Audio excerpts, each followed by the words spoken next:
to order. We are waiting on one committee member, and the very beginning of this meeting, since this is our first meeting today, and it is August 12th, 2025. My mic is on. Blue light's on. Do I need to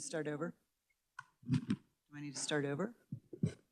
Are we good? Okay, so we're going to call the meeting to order August 12th, 2025. It's the Special Committee on Claims Against the State. And the first thing that we have on our agenda is an overview of our process. But before we do that, I wanted to ask the committee members to introduce themselves so that the people listening online know who you are. And we have a couple substitutions today. So can we begin with you, Senator Cluse? Just introduce yourself. Thank you. Senator Rick Cluse here in Topeka area. Thank you. Senator Haley will be joining us shortly. Representative Clayton. Hello, Representative Stephanie Sawyer Clayton. I am substituting for Representative Vaughn, who is on another committee that is meeting today. And so since she can't be in two places at once, I'm subbing in for her. I represent parts of Leawood, Prairie Village, and Overland Park. Hi, Representative Susan Humphreys from Wichita. I represent Far East Wichita and Andover. And I think that's it. Yeah. Yep. And I'm Senator Brenda Dietrich. I'm chair this for the next 2 years of this committee, and I am Shawnee County. Next to me will be Representative Sean Tarwater. He will be here shortly. He's representing or substituting for Representative Ken Rogers, who's also in Dodge City at the Water Task Force. And then we have a committee member online. Would you want to introduce yourself and say hello?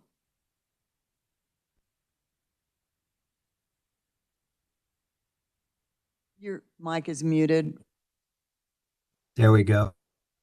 Representative Bob Lewis. I represent Garden City, southwestern part of the state.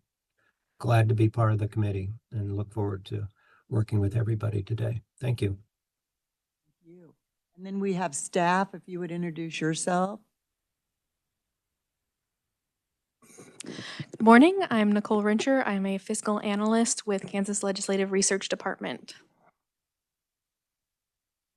I'm Walter Nelson with, I'm a research analyst for Kansas Legislative Research Department.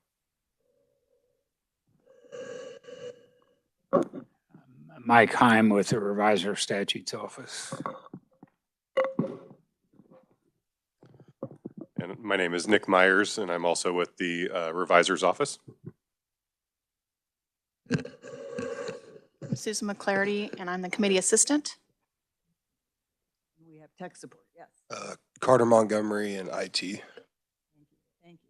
Welcome, everyone. So the first thing on our agenda, and those of you who are new to the committee, if you turn to the agenda tab, you'll see our agenda for today. The very first thing we have is review of committee duties and adoption of rules. So Nicole, are you going to go over that for us? This is just a great overview of how we function.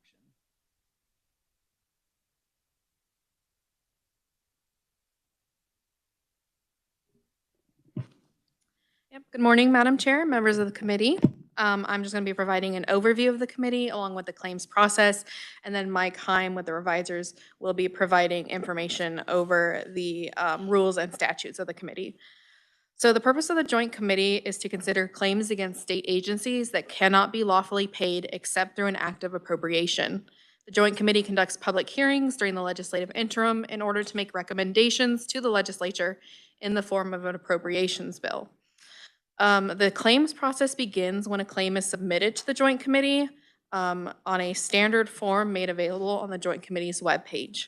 So at a minimum, the claimant should identify a state agency for which the claim is brought against, specify the monetary amount for which the claimant is seeking compensation, provide a concise statement describing the accident or occurrence, describe administrative or legal remedies pursued, and demonstrate acknowledgement of the claim by a notary public.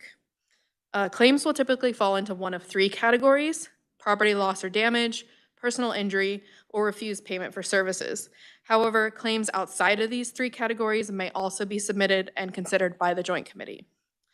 In addition, the Joint Committee may hear claims related to motor fuel tax refunds. Department of Revenue typically provides a summary of those claims at the last meeting of the interim. Staff from KLRD review the forms for compliance, which may result in requesting additional information or non-acceptance due to an incomplete form. When a claim is accepted, staff notifies the claimant and the affected state agency. Agencies are asked to investigate the matter, provide a written recommendation, and then participate in hearings to address questions from members of the Joint Committee. So for the hearings on special claims, claimants and agencies are notified at least 15 days in advance of scheduled hearings. Claimants typically attend the hearings either in person, online, or by telephone, but their presence is not required by statute. So if they do not attend, the Joint Committee can make determinations based on the written material submitted, and KLRD can also provide a summary. Joint Committee members are provided the written claim form and any additional material submitted by the claimant, as well as the agency recommendation. The hearing usually begins with the claimant summarizing their grievance, after which the Joint Committee members may ask the claimant questions. A representative of the named agency then provides a response by summarizing the agency's recommendation and addressing any new information. Upon hearing a claim, the Joint Committee may make a recommendation to deny the claim, meaning the claim cannot be heard again, dismiss the claim without prejudice, meaning the claim may be resubmitted at a later date, pay the claim either fully or partially from an agency's existing funds, pay the claim from an additional act of appropriation by the legislature, or carry over the claim, meaning the claim will be heard at a subsequent meeting for the convenience of parties involved or to allow submission of additional information. Claimants are notified of Joint Committee determination within 20 days of the hearing. Upon completion of all committee meetings, claims that are recommended favorably are included in an appropriations bill introduced by the Joint Committee. This is typically referred to as the claims bill. Claims bill is like any other bill, and therefore it can be amended at any point during the legislative process. Once the claims bill is adopted by the legislature and signed into law by the governor, the Office of Accounts and Reports must secure a signed release from the claimant attesting satisfaction of the claim and agreeing to forfeit the ability to bring forth another claim arising from the same incident. Payment for each claim is issued by the named agencies, typically within 3 months after enactment of the bill. This is all that I have for the overview. Are there any questions or? Do you have any questions of Nicole? Okay, thank you, Nicole. Mike, do you want to give us your legal knowledge? Make us all smarter.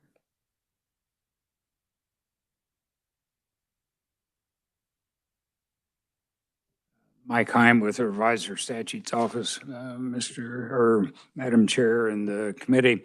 I'm going to spend just a couple of minutes on a memo that should be in your notebooks. It's dated August the 12th, 2025, and there'll be a little bit of redundancy between what I cover and what Nicole has said. I won't spend but just a minute or two on this memo, but the scope of the Joint Committee on Claims is set by several statutes, some of which are clear and some are not so clear.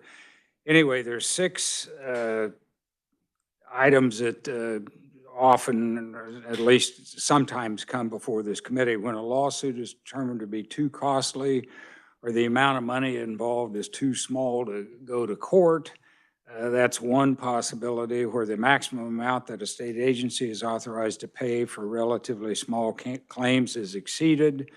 This explains most of the claims that come before this committee from the Department of Corrections.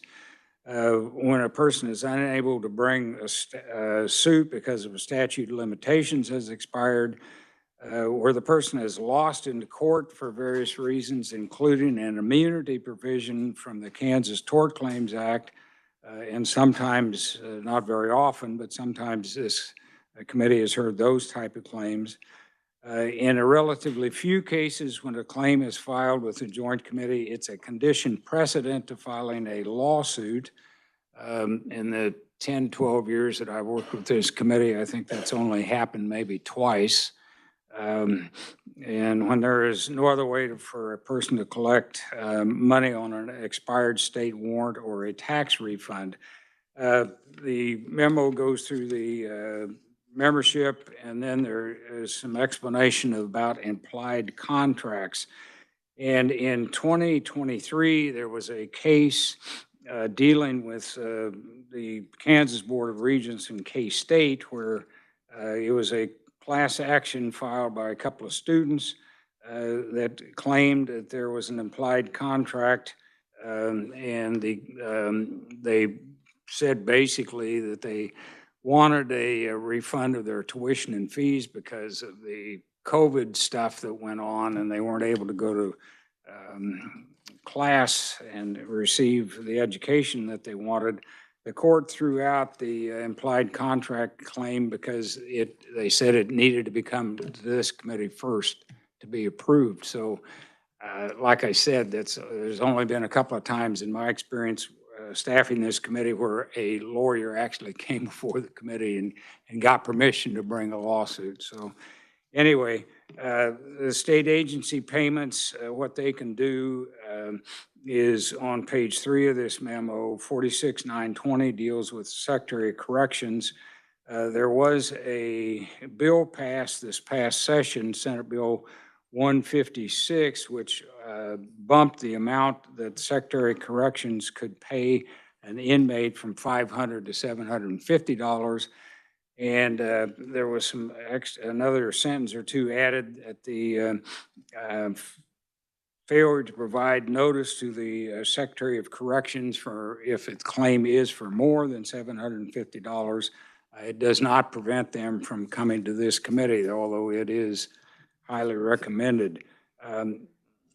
The other type of claims that have occasionally come to this, besides the motor fuel, special fuel refunds, there's a statute providing for competency of persons that are basically held in jail and to determine whether they're competent to stand trial. There's a special fund for that, and there's provision basically that if there's no money in that fund, that they come to this committee. The same with the Sexually Violent Predator Fund administered by the Attorney General. It's been several years since there's actually been a claim for reimbursement from that fund. But anyway, if there's questions on the memo, I will answer them or try to, and otherwise I'll run through the rules real quick. And the committee should adopt the rules, by the way, by motion. So I just, if you don't mind, Mike, I just wanted to let you know that memo you just read from and gave us information from is under the special claims statute. You can refer back to that. So I think we're ready for rules. Thank you. okay. Every biennium, the committee needs to adopt rules. There is a statute, and the rules basically are based on statutes that are in Chapter 46, Article 9 of the Kansas statutes annotated. So you can trace each rule, I think, to a specific statutory requirement. I'm not going to go through that, but anyway. The Rule 2, the committee may determine before a claim may be considered on its merits, should first exhaust all administrative or judicial remedies. That is a requirement that the committee often uses to deny a claim without prejudice. Rule 3, the claim has been considered on the by the committee and been denied and so on. If you've got to have new evidence in order to bring the claim back. So if it is denied without prejudice, then it's treated as a new claim when it comes back. There is a provision that any person may be allowed to utilize one camera. Rule 4, again, exhaust any claim against a state agency for social, medical, or other services provided. One or more persons shall be considered by the committee only after all administrative and judicial procedures for review have been complied with and exhausted. Rule 5 deals with the claim for personal injury or property damage by an inmate. Again, the statute was amended this past session to bump from 500 to 750. And for claims over 750, an inmate shall provide notice to the Secretary of time, date, and place, and so on of the claim. But it doesn't prevent them from coming to the committee, unlike claims that are less than that, which they are required to get basically exhaust their procedure with Secretary of Corrections. If there is a personal injury, this is Rule 5B, then you were required to use provisions of the Workers' Compensation Act to determine how much. There is a Rule 6 deals with tax refunds, and there's a limitation of 3 years on that. Rule 7 provides motor fuels and provides the refund has to exceed $15. Actually, the statute says 25, but I don't think it hurts for the committee to have 15, but that's that amount has not been changed since the 1990s, and I don't know why it hasn't been changed, but anyway, it doesn't hurt the committee to allow, I guess, for a little more lenient than what the statute is.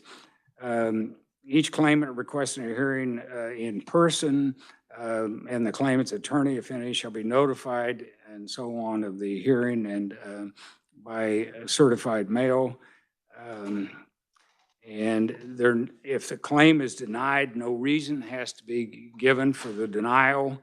Any bill authorizing the appropriation for payment shall contain a section that provides the written release and satisfaction of all claims and rights against the state of Kansas and so on. So once they get paid, they can't come back and ask for more. And no payment shall be made to any claim by a person who is an insurer, so there's no subrogation here. If an insurance company pays for say a damage to an automobile, they can't, and it's the state's responsibility, they can't come here and ask for reimbursement. And the committee has the ability to consolidate claims that are similar or about the same. If you've got questions, I will try and answer them. Thank you. Committee, do you have any questions? Not, we take a motion to approve the rules as presented. Representative Humphreys? I move that we approve the minutes as presented.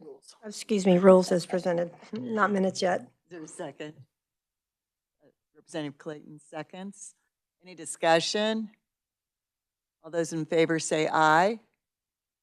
Any opposed say no. Okay, rules have passed. Thank you very much. We are just moving right along here. Okay, thank you. We will begin with our first claim. That's claim number 7420, which is a carryover. So does someone want to explain why we're carrying it over? Nicole? Or why we carried it over? Yes, so in the December meeting, the committee moved to carry over the claim because they requested that KDOC provide more information on the inmate's inventory when he was packed out. And do we have the claimant on the phone?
Good morning. This is Nicole Rencher calling on behalf of the Joint Committee on Special Claims Against the State.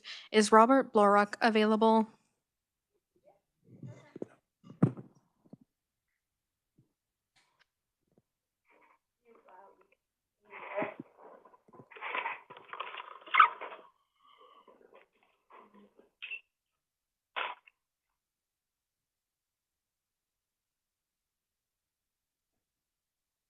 Mr. Blorick? Is that you? Did you say yes? Pardon? I'm looking for Mr. Blorick. Is that you? Yeah. Oh, very good. Hello, I'm Senator Dietrich, and I'm chair of the Joint Committee on Special Claims in the State Legislature. The committee is hearing your claim number 7420. It's a property loss of $1,789. So we've got, okay, we've got you on speakerphone with the committee, and we are going to give you a moment in just a second to tell us anything more you want us to know about your claim. And then I'm going to ask for the Department of Corrections to give us their position on your claim, their side of the issue. When that's done, we will discuss among ourselves, and within 20 days, we're going to give you a determination of your claim. Do you understand that? Sure. Okay, so we've got all of your documentation in front of us, but is there something more you would like to tell us about your claim? Probably everything that you already know. The one thing that you're cutting out. We're not talking, we're just listening to you. Go ahead. At any rate, there on March 26th to 24, there was no pack out done. There's no pack out list whatsoever done until April 1st. So that means they had like 6 days to get everything out of the cell they needed. Ms. Sandra Elliott, the property claims manager here, said that she's seen several people going in and out of the cell, but nothing that she could see that they carried out. But they only looked on March 26th from 1 o'clock till maybe 2 o'clock or so. They didn't look any further than that. They want to say that we're responsible for our own property loss and stuff because we locked the doors, but you can't lock the doors on a four-man cell with people running in and out. You got inexperienced officers in there that'll open the door for anybody, which is probably what happens. Okay. Thank you, Mr. Blaurock. Mandy, do you have any questions of Mr. Blaurock? If not, we'll invite Department of Corrections to come to the podium and introduce yourself and give us the position of the department. Good morning, Christine Tortorese. I represent the Kansas Department of Corrections. So as Mr. Blaurock properly said, video footage proves that no theft happened on the time he alleged it specifically did happen. And furthermore, as Mr. Blaurock was in a multi-man cell, it was his duty to secure his items when he's not in the cell. Therefore, any theft that might have happened outside of when the video footage was viewed was due to him not securing his own property properly. For these reasons, we recommend the claim be denied. Thank you. Committee questions for the department? Yes, Representative Humphreys, I'm sorry. Can you explain to us how they would secure their own property? So they have foot lockers with padlocks, and some cells are furnished with lockers that are able to lock. And it is expected that they lock away their valuables while they are not in the cell, in multi-person cells. And do you know what he had in that cell in particular? That would be the inventory, which I do not have at this moment. But it is general procedure that they keep their valuables secured while they are not in their cell. And if I may, Madam Chair, Yes. Is it a code or they have keys? I believe it is a passcode. So anyone else who is able, like password. Yep. So if You mean anyone the else, numbers? yes. Mm-hmm. So if anyone else was able to access it, that's because Mr. Blaurock would have given them the code. And so, I mean, if someone has a TV, because sometimes they do, we hear about it, or they have other items that are large, do those fit in the lockers? I believe it would depend on the size, but generally, yes. So the They are- lockers would, They are large lockers and foot lockers. okay, thank you. Thank you, Madam Chair. Committee questions, Stephanie, or I'm sorry, Representative Clayton, sorry. That's all right. Current senator, former representative, used to be my seatmate when we were in the House, so the familiarity is totally fine. I have a question, and my question is this. So you mentioned that you don't have an inventory of what was, can we have access to that? I feel like if there's not an inventory provided, then how do we know? Can you help me understand? So there are some inventories I can give you right now. They're just kind of difficult to read. Sometimes the scans are bad. But I do not have a conclusive inventory of the incident. Christine, if I may, don't we have that in our Yes, packet? those are- We have it. Yes, that is what I meant, yes. Do you know what page? We've got a lot of pages here. I don't have the numbering for your pages, but. I saw that inventory and then I scanned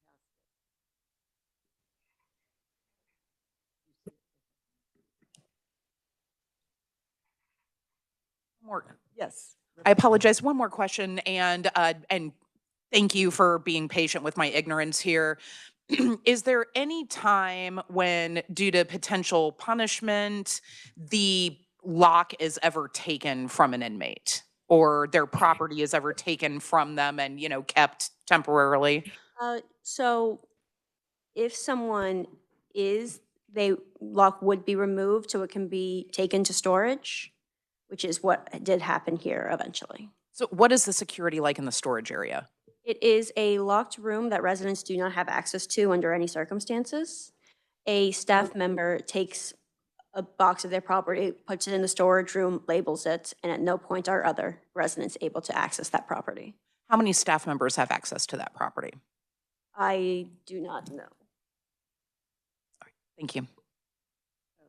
We do have some staff from. The number changes facility to facility.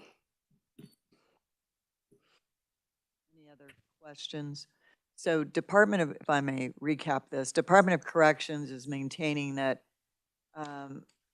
Blaurock claims residents broke into his cell. That video footage shows that did not happen.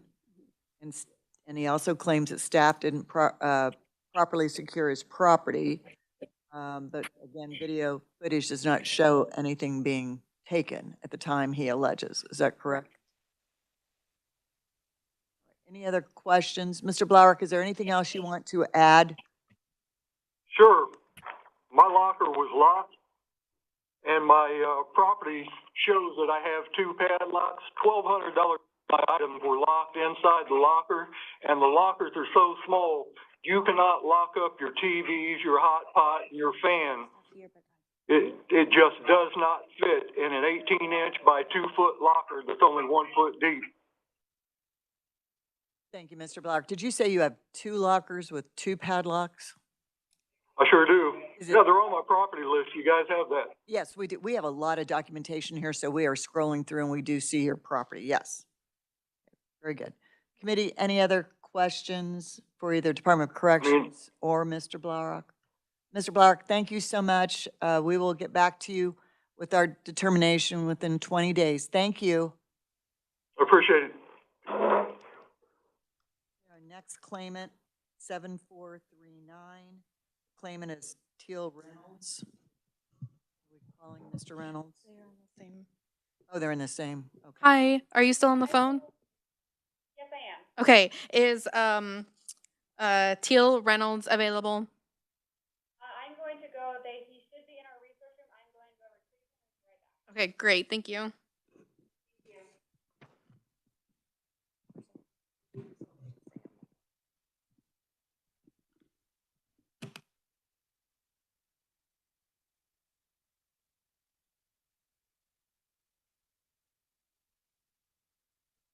We do have a couple of extra, I won't say extra, additional people from Department of Corrections that are here.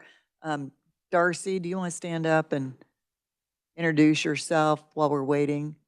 Because she's very beneficial for some of the procedural things that take place that we don't necessarily know. Morning, Madam Chairwoman, Committee. Louder. Darcy Holthouse. I am Much louder, Darcy, much louder. They're having trouble hearing us. like I'm coaching, huh? I am a corrections manager too with the Department of Corrections. I work out of facility management. And you brought.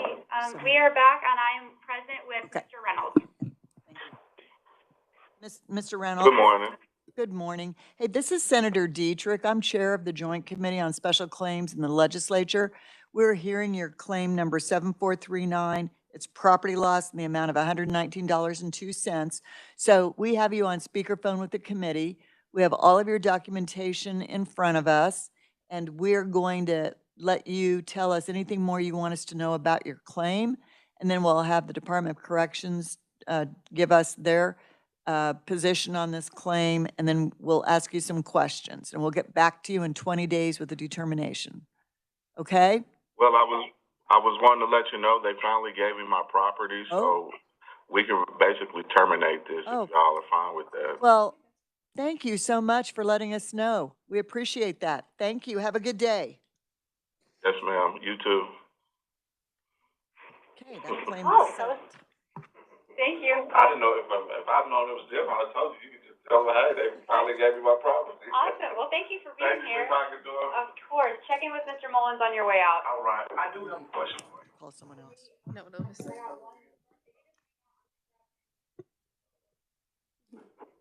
Committee. Okay, great, thank you. So committee, the next claim is claim number 7440, Damon Vontress. It's a personal injury for $3,500,000. Okay. And his attorney is on WebEx. Okay. Senator Cluse. Thank you, Madam Chair. Just, can we get like a page number on these to follow? Oh, yes, here, just a second. So as you're scrolling down, 63. You see the page number? You scroll down. That box.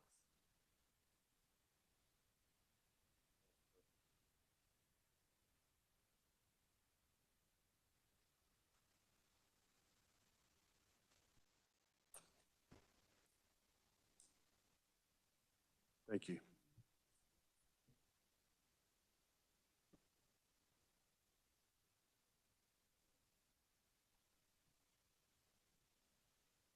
Alrighty, I am present with Mr. Montrez.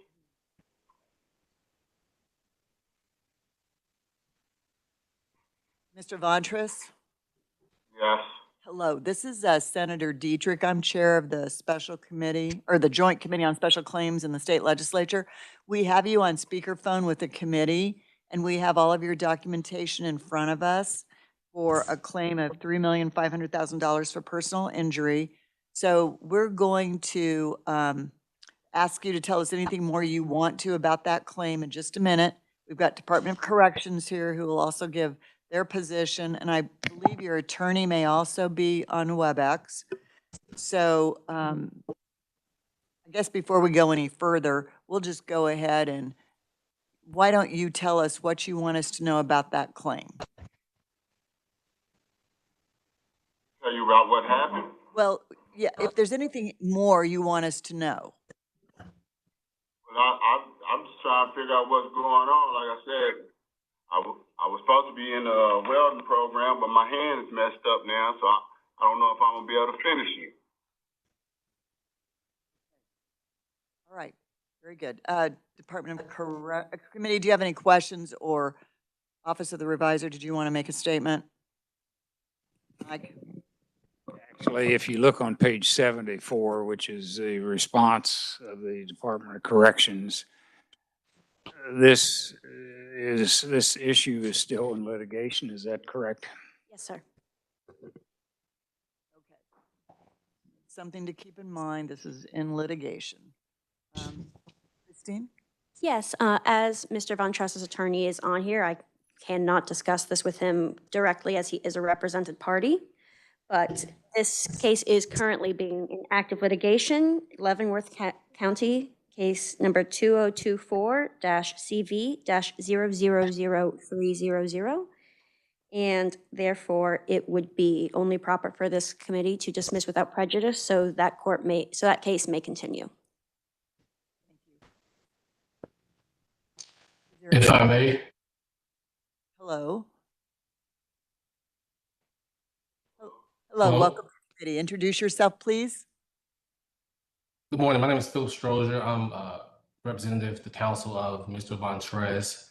And I just want to maybe clarify the status of the case, if that may help everyone, if you're to clarify the status of the case. So the case in district court has actually been dismissed by the district court based on the strict policy of the KAR, personal injury inmates claims, the strict policy of 10-day statute of limitations to file this claim. So technically, yes, we are in the process of appealing the dismissal, but the Leavenworth District Court case has actually been dismissed by the court. Thank you. Do you have any questions? Did we hear you say you're in the process of appealing it? Yeah, we are appealing it. You know, we're taking our shot at the appeal based on I don't want to go into all the litigation language and the reason for the dismissal, but essentially the court dismissed it based on the KAR 44104 statute that Mr. Vontrez failed to file his personal injury claim within 10 days, despite him being in the hospital for 7 of those 10 days. Got it. Thank you. Committee, any questions? Okay, thank you so much. Mr. Vontrez, is there anything more you want to say before we move on to the next claimant?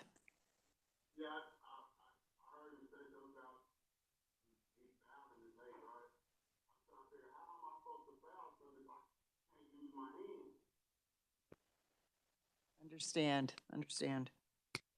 Okay, Mr. Vontrez, we will make a determination and get back to you within 20 days, okay?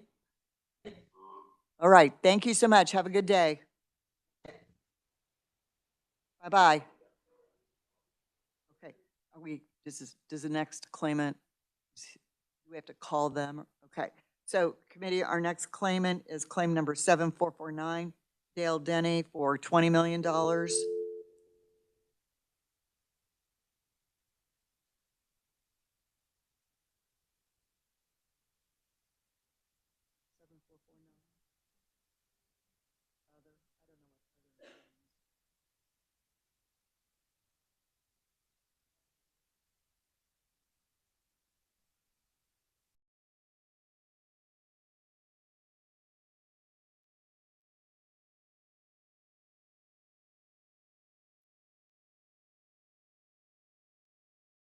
Hi, sorry, I thought there was supposed to be an extension.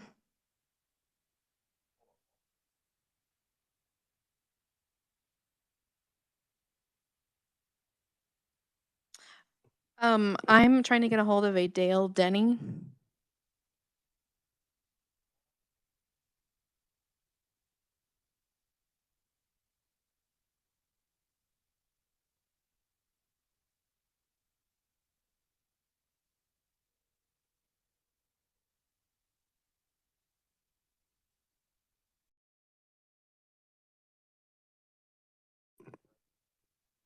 Hi, this is Nicole Rencher calling on behalf of the Joint Committee on Special Claims Against the State. Is Dale Denny available?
We're running ahead after this next claimant and vote on these claims so we don't forget.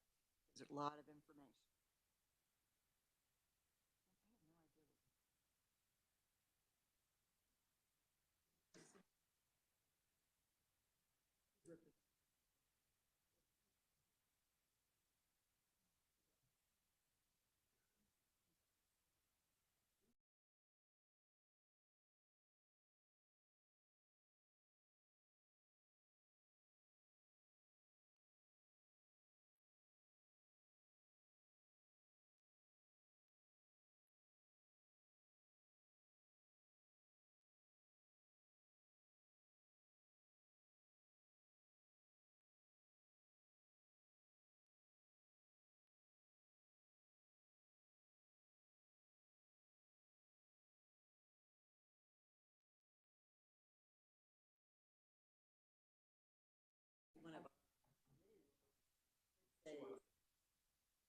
Committee, we're waiting for claimant 7449.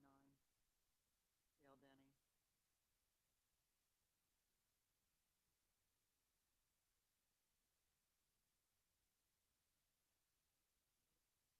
Committee, let's just, while we're waiting, let's just go ahead and consider claim number 7420. That was our very first claim of the day. Do I have a motion for that claim? Representative Humphreys. Thank you, Madam Chair.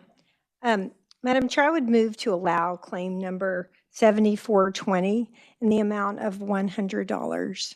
And my point in doing that is just to say there was so much conflicting information, and we don't really know what happened, and where's the video evidence, and we have it, we don't have it, a lot of different things. So I don't think we can claim the whole almost $1,800 of the property loss, but I would like to at least acknowledge that we see that maybe we could do better as a department and as a group in these sorts of things with evidence. So that's, I would move, we allow it for $100. Do we have a second? Or Senator Haley, seconds? Any other discussion? Yes. Thank you, Madam Chair, and thank the representative for the motion to allow something. I did not hear this matter. I came in the middle of it. I heard part of the discussion about the 2 lockers. And again, an ongoing theme that has been for the cases or these matters that come before our docket is the inability to accurately track from within the department the custody that we have of certain items that belong to those who are in the state's care.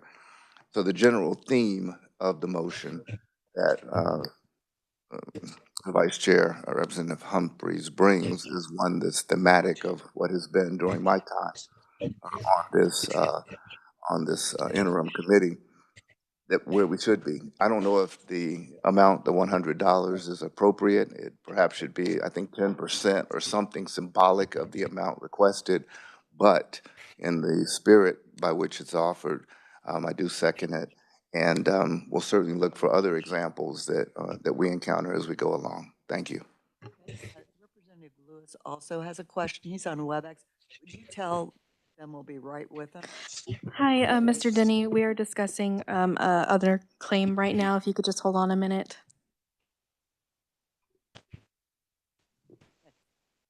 Representative Lewis, you have a question? No question. I was just getting ready to vote whenever Okay, you. hang on just a second. Any other Okay. discussion on this? Okay, committee, the motion is to allow claim number 7420 in the amount of $100 charged to Department of Corrections. Okay, and there is a second. No more discussion. All those in favor say aye. Aye. Any opposed, say no. Okay, motion passes. Thank you. Now, I think we've got claimant Dale Denny on the phone. We'll move on to that one.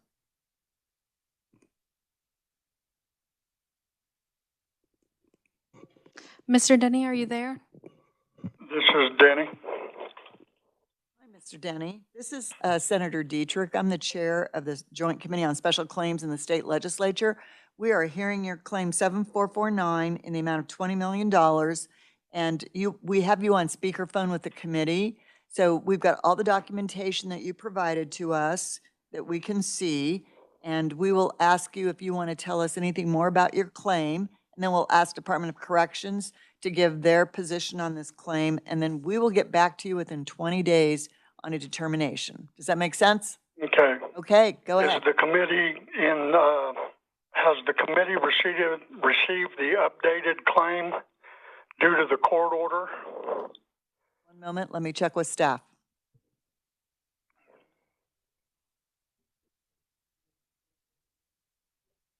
So this case was heard by the Court of Appeals on August 6th. I have not received a disposition from that yet.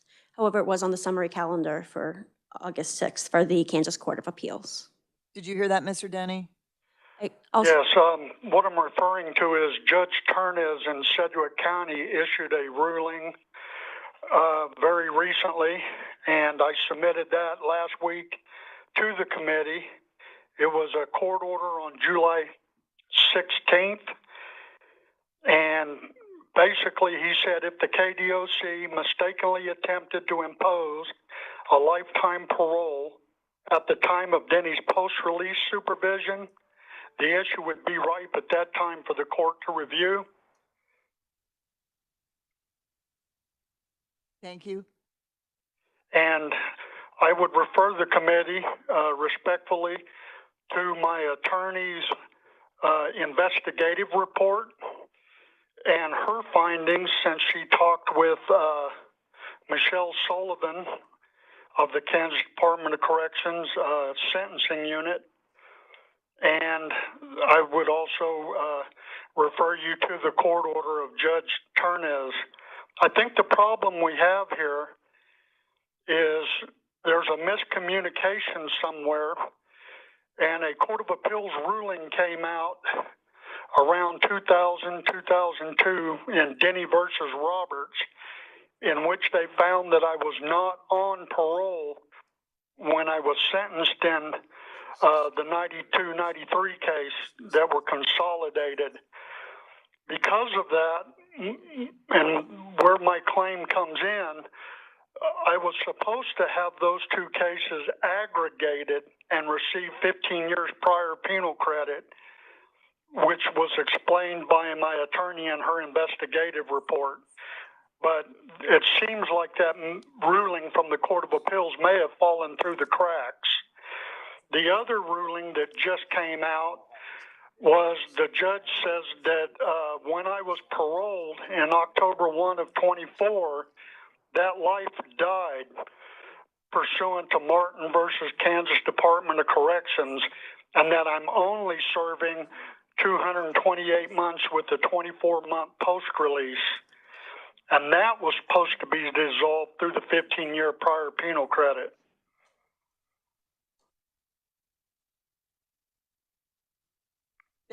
Thank you, Mr. Denny. Appreciate that. Yes, ma'am. Yes.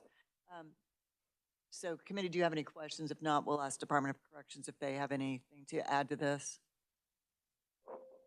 Christine, do you have anything? So similarly to Mr. Von Tress, Mr. Denny is also a represented party, so I cannot directly address his claims at this time. But for the documentation he supplied to this court, that falls under his appellate case 128,536. Therefore, the appropriate action for this committee would be to dismiss it without prejudice, so the Court of Appeals may decide upon it. Thank you. Thank you. Committee questions? Okay. Thank you very much. Mr. Denny, thank you for all the information. Good luck to you, and we will get back to you within 20 days. Yes, ma'am. Okay. Thank you very much. Thank you. Thank you. Committee?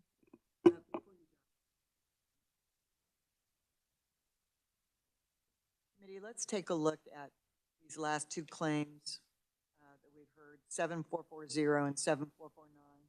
I'm sorry, Senator Haley. Looking forward to that. Thank you, Madam Chair. Could I ask the department, though, if they have knowledge of other on our docket ahead of us that are currently being litigated as we certainly have two in front of us that maybe looking ahead, we might be prepped, and she might, I mean, not right now, but if she might in the interim, and we might consider those if there were any other matters like that. Thank you, Madam Chair. Thank you, Senator Haley. Thomas 446 is not current litigation, but he did settle that one out of court. It was a lawsuit that he later settled. But other than that, Second page at 150. correct. Number 7446. Well, let us vote on these two, and as we go along, if there are others, you can. Those are the only ones that are current litigation, though. Senator Haley, anything else? Okay, pretty good. Okay, thank you very much. Okay, do I have a motion on claim number 7440? Representative Humphries. Thank you, Madam Chair. I move to dismiss claim number 7440 without prejudice. They are appealing the decision to the Court of Appeals. And I move that it could be resubmitted if anything doesn't happen with that court case. I have a second from Senator Haley. Is there any discussion on this? If not, all those in favor say aye. Any opposed, say no. Okay, thank you. We will dismiss without prejudice. Claim number 7449, we just heard with Mr. Denny. Do I have a motion on that claim? Representative Humphries. Thank you, Madam Chair. I move to dismiss claim number 7449 also without prejudice because it's still being litigated. Second by Senator Haley. Any further discussion on that? Okay, all those in favor say aye. Any opposed, say no. Okay. That claim number 7449 will dismiss without prejudice. Okay, we are now ready for claim number 7434, Grover James. And we need to phone him, is that correct? It may take a minute. Yes, Senator Haley. Yes, backing up a little bit, Madam Chair, we had a 1040, Mr. Reynolds, 7439. He said his property was returned. I didn't know if the committee should take any action since. Well, that's a great question. It was settled. So do we need to take any action? Thank you, Madam Chair. I'll check with the revisers. I think it's discretion of the committee. I mean, if you want to just totally get it off, then I would say that the committee would, because the claim has been settled, will take no action on the committee, on the claim. Something to that effect. I don't know if you could dismiss it with prejudice. It's whatever. I mean, deny it with prejudice. Either way. It sounds like If it's been settled, it's really nothing that the committee needs, right? But if you want to take some action, then say it's the property has been returned, and therefore the committee needs not take any action on the thing. I mean, there are different ways to handle it. There's no perfect way. thank you. Committee, what's your desire? Senator Haley. Well, I mean, Mr. Heim is the fountain of all legal knowledge from which I've hung for almost 30 years. I do think that there should be some volitional note, though, that this committee did take. We did hear from the claimant. He did make representation. He did appear and make representation that the matter is settled, but at least a footnote for our minutes and for that to say that we took some action. I Maybe. think had that suggestion, Senator. Oh, okay. Humphries. I'm learning so much from her as well, Madam over these years. Great counsel. I don't know if it needs to be a motion, but I would just to be, maybe move that it's in the minutes that we heard from the claimant that the claim had been settled, and so we are taking no action. Would that suffice, Senator Haley? If we put it in the minutes? Go ahead. Let the action be that we dismiss with having heard from that. I mean, that the action, that there was some volitional action that we did act upon, but taking no action, I don't know. Well, whatever the committee's pleasure is. My preference would be that we had some action taken, and that was to affirm what we heard. Certainly open to whatever the committee's desire is. What if we amend that to say the claim was withdrawn? And so we Took no took no action. Because I think did he say those words? I wrote down. Withdrawn. Claim is settled. I don't know why we have to hear it.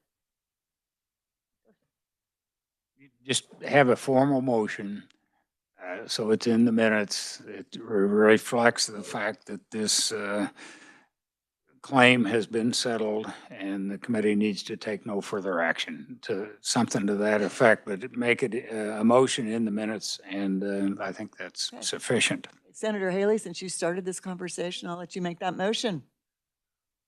Thank you, Madam Chair. What Mr. Himes said. I move that. Is there I a move. second to what Mr. Himes said? Seconded by Representative Humphries. Any further discussion? All those in favor say aye. Any opposed? No.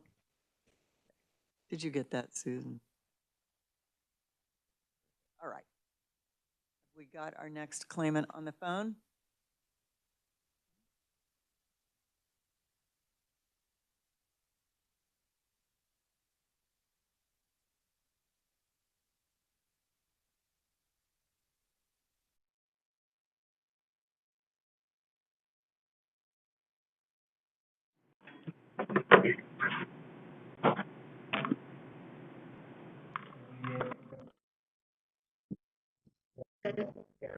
Good morning. My name is Walter Nelson. I'm calling on behalf of the Kansas Legislature's Joint Committee on Special Claims Against the State.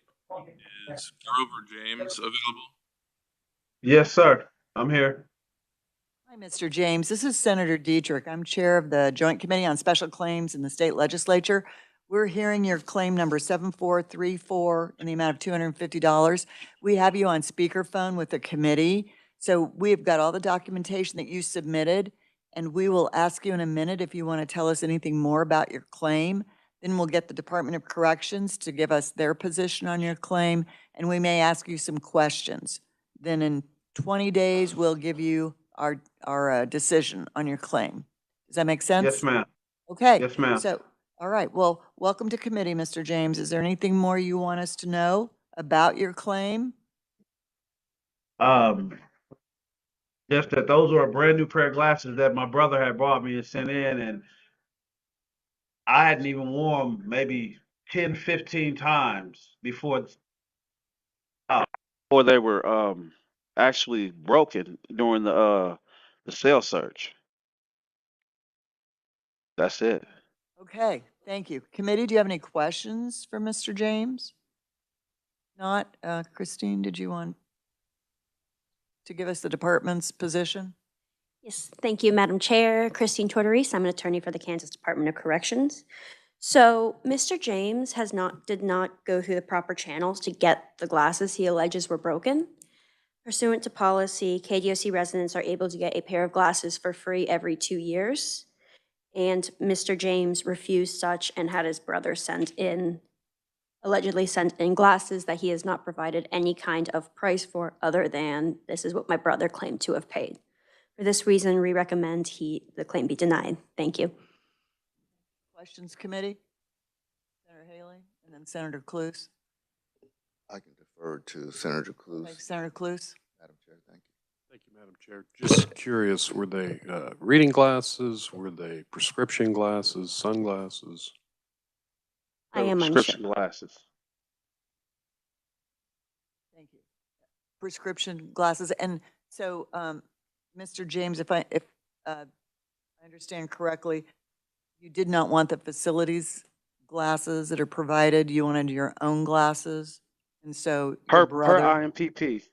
Per IMPP, ma'am. I don't know exactly IMPP, but they give you a choice. Either you can have the facility provide you with glasses every 2 years, or you can have your family send them in long as they come from a vendor. So we are allowed to have those glasses. Yes, I declined because I didn't want the stay glasses, and my brother bought me a pair of glasses. I left a contact information. His name is Rance Kendrick. He works for the city of Wichita. He will tell you exactly how much he pays for it. He has an electronic receipt from the place that he bought the glasses, as well as Green Vision Eyeworks, for the amount of the glasses. I was allowed to have those glasses sent in. I didn't go against any policy. If you look up I don't know the exact IMPP, but we are allowed, excuse me, Ms. Billinger, can you find out where we were allowed to, where it said we're allowed to have our family members send in glasses? Because we are allowed to have glasses sent in, long as they are not over a certain amount. I think the amount is $500 that you can have the glasses sent in. So I didn't go against any policies. Okay, thank you, Mr. James. Christine, Department So- of Corrections? Yes, that is IMPP 12-120A. And the amount is actually limited to $200. We do not dispute that Mr. James was allowed to have the glasses. The issue is that he refused the glasses free, that would have been free to him, and chose to have his brother spend the additional money to send in glasses he preferred. Just a second, Senator Haley. I don't see the receipt for the. He did not send that in. Okay, He so we're told us missing that a his I brother wasn't- has them, correct. Okay, thank you. Senator What I Haley. was told was Mr. James, did you want to say something else? yes, ma'am. What I was told was to write down when I went to file my property claim on the glasses. I was told that I could not file a property claim on glasses that I did not purchase. So I had to go through the joint committee. So what I did was I wrote down exactly my brother's information. I didn't know that I needed to get a receipt, but he can be contacted and he will tell you he has a receipt because I spoke to him about this because I told him that I have this interview today. He said if they contact me, I will send them receipt. I will fax it to them or whatever. However, they need email, and they will see that they were paid for it through Green Eye Vision Works, as well as the website that they were bought off of. Thank you, Mr. James. Senator Haley, question? Madam Chair, I think, so the department says that if they were to receive the receipt, then in fact, they would handle the claim. No, sir. He denied the free glasses we provided for him, therefore it was his choice to. But that doesn't seem to be the issue. The issue is they have an option, if I understand correctly, to own those. So the fact that he did not want the department-issued glasses is secondary to the fact that he can own an outside pair. I might have misspoken. Please let Darcy clarify. Darcy, will you introduce yourself again, please? Darcy Holthouse, Corrections Manager 2 with Facility Management for DOC. The only reason that the claim hasn't already been paid out or settled is we're missing the receipt. Okay. Can't take somebody's word for it. So if we had the receipt, which is his to gather, then we would be able to end this claim. Thank you. So I think, Mr. James, are you listening to this? Yes, ma'am. Okay, so we will likely carry this claim over because we need the receipt and we can't deal with it right this minute because we've got too many claims today. So I'm just going to tell you, we need the receipt, okay? So where do I have this receipt sent to? You could send it to central, this is Darcy Holthouse again. You could send it to central office just like you send your property claim, okay? We'll provide copies. Okay, Yes, ma'am. all right. Thank you, Mr. James. Can I get that claim? Can I get that claims number again, please? Yes, it is 7434. 7434. Yes, ma'am. Okay, very Thank good. you. Thank you. Thank you, Darcy. Okay, you have a blessed day. You too. Thank you. Okay, committee? We have 3 claims that have been withdrawn, or 2 claims that have been withdrawn. Nicole, would you want to, or Mike or someone, give us the update on that?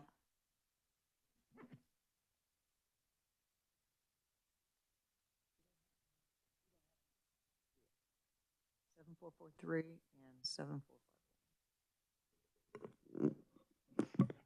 Hello, yes, the claim scheduled at 11:20, claim number 7443, claimant Larry Seitz versus Winfield Correctional Facility was withdrawn due to a settlement agreement. That signed settlement agreement should be included in the claims package. Sorry, I don't have the number pulled up, the page number pulled up right now. And then the claim scheduled at 11:30, claim number 7451, Scott Finnessy versus Larned State Correctional Facility was also withdrawn due to settlement agreement, and that signed settlement agreement should be in the packet as well. Questions, committee? Representative Humphreys? I would like to note that because these were withdrawn and settled before this meeting started, it seems like we don't need to take, I mean, I guess this is a question, we don't need to take that same action that we did with the previous claim because that one was withdrawn after the materials were sent, but these were withdrawn before. So would that be true, that we don't need to take any official action for the minutes because it's already? I think that as long as the minutes reflect that these two claims were withdrawn because they were settled, is sufficient. I don't think you need a motion, but if you want a motion, there's nothing to prevent you from making a motion that you, these two claims have been withdrawn and therefore the committee took no action or will take no action. What's the desire of the committee? Any thoughts on that? Representative Sorry. Humphries? Okay, my thought is that on page 114, we actually have a signed settlement. And so it seems like that's official. Very good. All right. Thank you, Representative Humphries. All right, we are running ahead of our agenda because we've had some claims that were settled after the agenda was prepared. So if we can get claim number 7448, which we were not to hear until 11:40, do you think we're able to get them on the phone? There is a legal counsel person who wants to be with us on WebEx. So we really just need to get the claimant. Okay, do you want to try that then? Thank you. Thank you for that.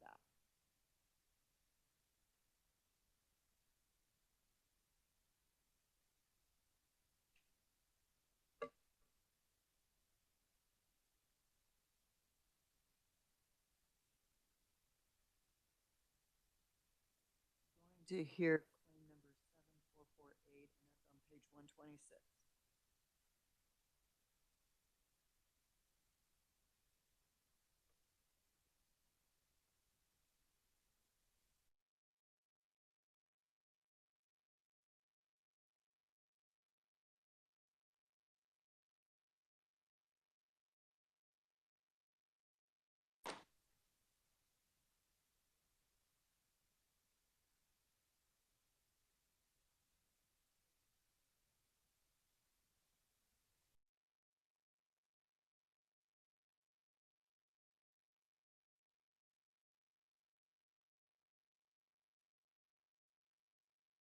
Committee, while we're waiting, you may want to take a look at the minutes that are in your notebook.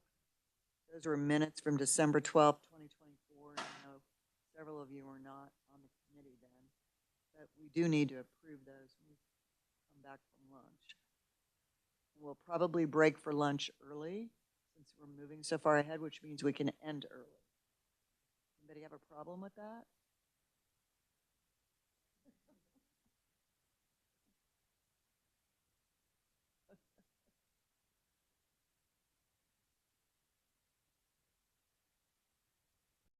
We're still trying to reach.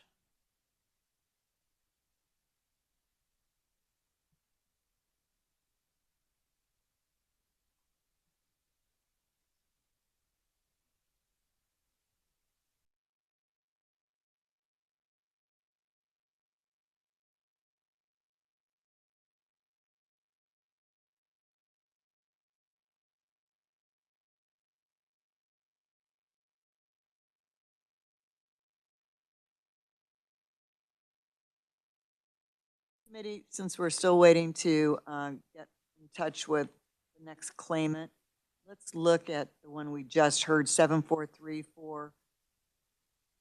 Is there a motion on this? Representative Humphries?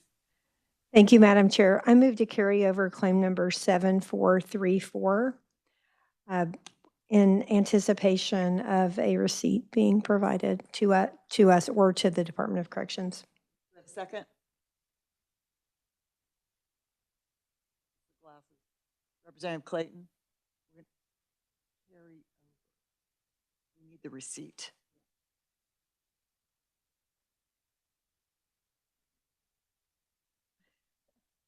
Okay, We have a motion and a second.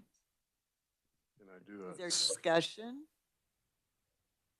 yeah, I guess, a substitute motion, if that's doable, Sure. which would be to just approve it based on them receiving the receipt rather than carrying it over. That way it's done and dealt with. Can you do that? Well, the amount would maybe, yes, you can do that. We don't regularly do that, but the issue is the amount, because I think there's a limit of $200. So in that So we motion, need to it'd be, bring it back and either approve it or deny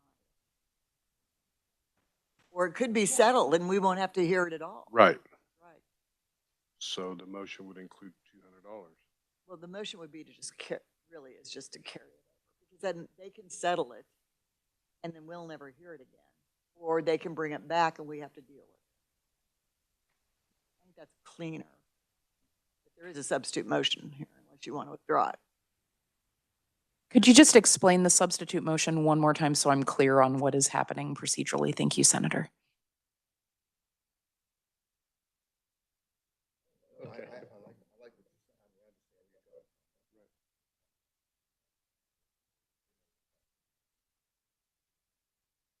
Yeah, it was in regards to receiving the receipt. In other words, just have a motion to approve the amount for the glasses rather than carrying it on, deal with it now based on them receiving the receipt. That's what the substitute motion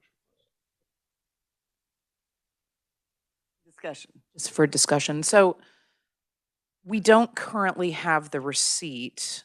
So does that mean that as soon as the receipt is received, why does this sound like Dr. Seuss? Then immediately we are approving for 200 upon receipt of the receipt? Yes, then it's done. We don't have to come back to it. But how do we know when the receipt is received? Well, they don't get the money until the receipt's received. Yes, Mike, revisor has a thought. I think the better procedure is to wait. First of all, if the committee approves an amount of money, then I think it would be part of the claims bill, and there's no reason to put it as part of the claims bill if in fact it's settled. So that's just my thought on the thing.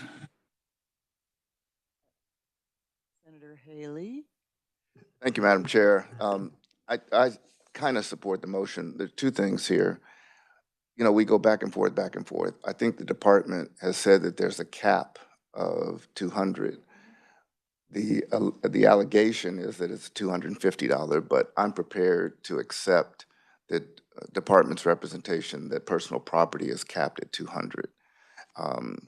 However, we can bounce back and forth, as you know, and members of the committee. This will come back. If we don't approve this motion, it's going to come back. We're going to spend more of this time for what should already be known, that apparently the claimant said, look, his brother's going to send it in. I think to be expeditious, with the cap in place of the 200 that the department says is policy, just go ahead and approve the 200, have it a part of theirs, and let the department come back and say the claimant actually never did bring the receipt, and we can withdraw it from some future or from in a future committee.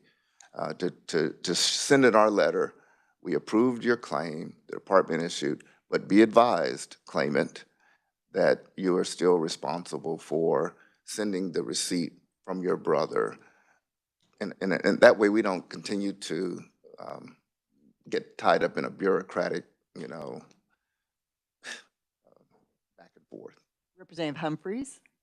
Thank you, Madam Chair. So I would urge the committee to vote against the substitute motion for the reason that to me this seems more clean. What should happen is the claimant will provide the receipt to the Department of Corrections and they will pay the claim and it will never come back to us. So my motion, the original motion to carry over, I think is the easiest because when we approve a claim, it ends up in our legislature. We have a claims bill that goes through the House and goes through the Senate, and the governor signs. And so this way, we won't even be dealing with this claim. And then also to approve a claim with the caveat that they do provide a receipt seems confusing to me. So I would ask that we vote against the substitute motion and then go back to the original. And there is that point that it will end up in our claims bill, and if we approve it prematurely, which is a substitute motion. So Representative Clayton, yes. Thank you. And I would like to support our vice chair in her original motion. And the reason is that we need to make sure that we are following procedure here to a T so that it is completely fair to all of the other people that are making claims here.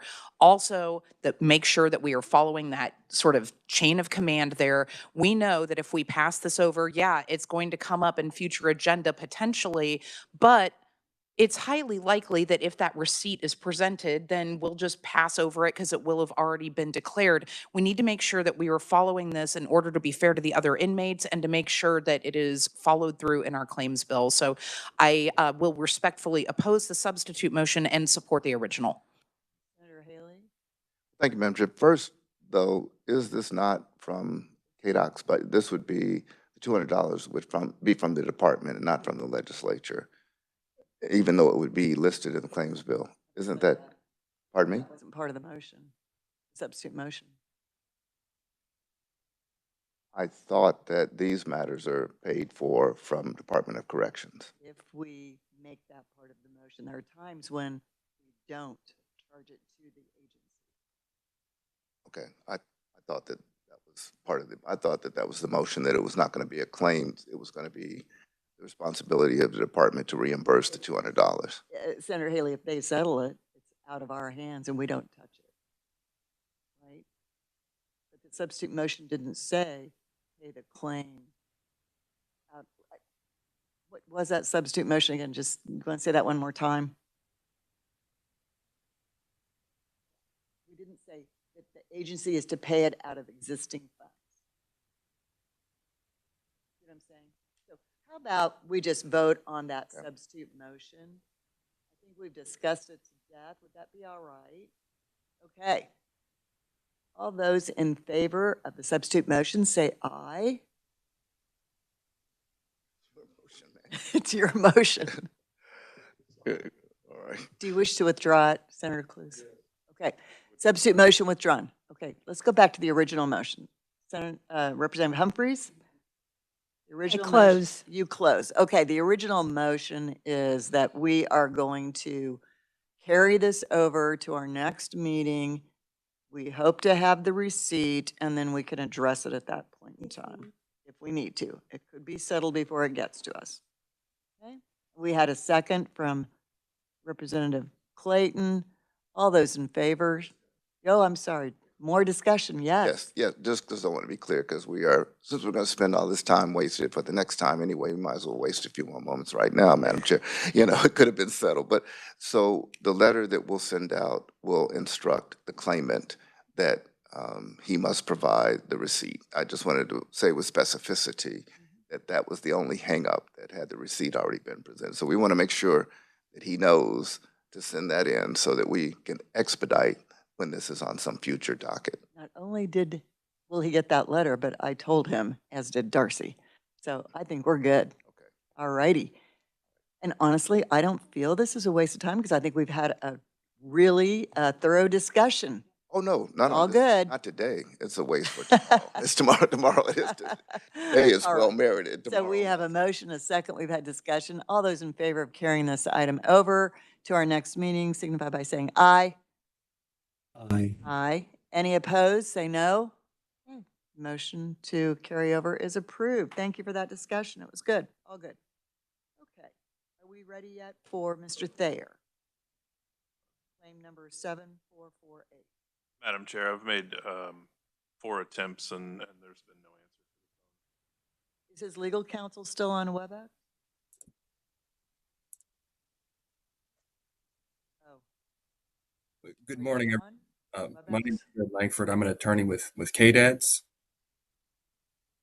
Can everyone? Hi, we're waiting on Mr. Thayer. We're calling and he's not answering. Yeah, so I think I know what happened is this morning I received an email that this would be heard at 10:20 a.m. instead of 11:40 from Nicole Frencher. That was communicated to Larned State Hospital. I just got off the phone with them and they said that Mr. Thayer had been waiting for about 45 minutes and he decided to leave. So it appears there was some sort of scheduling mishap. I imagine the email that was sent to me this morning was meant to say 11:20 instead of 10:20. Oh, yeah, that's possible. Yeah.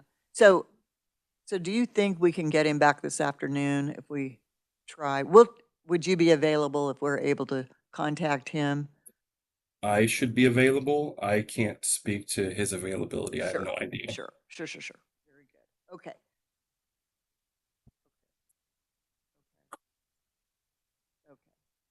Okay, so we're going to pass over this and see if we can reach him for this afternoon. Thank you. Thank you for that. Appreciate it. You're welcome. Okay, committee, it's 11:30. We have done all of our work for this morning. We're just waiting on this last person, David Thayer. We've already taken our votes.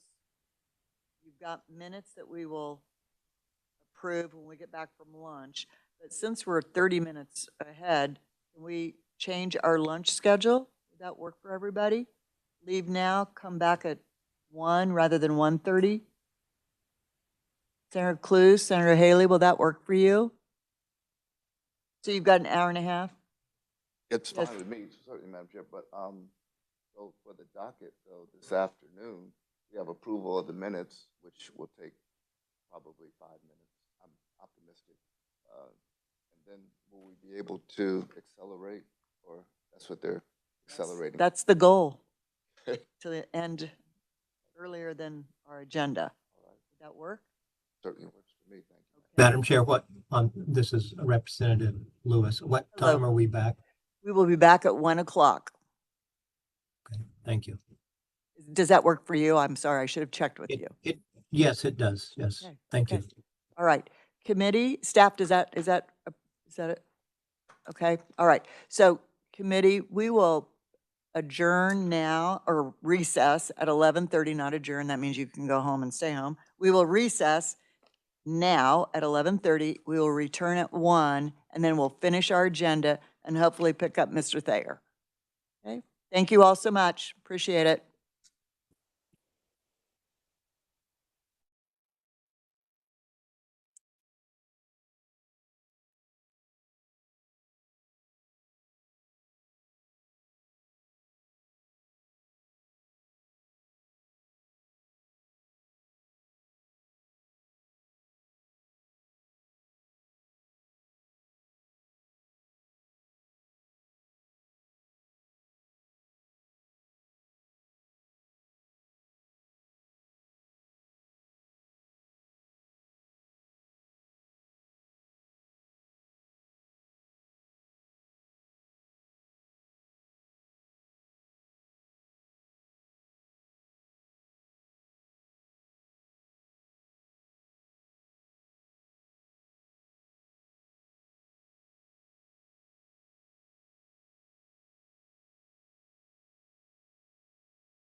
right, committee, somebody shut my mic off at lunchtime, so we're back in business now.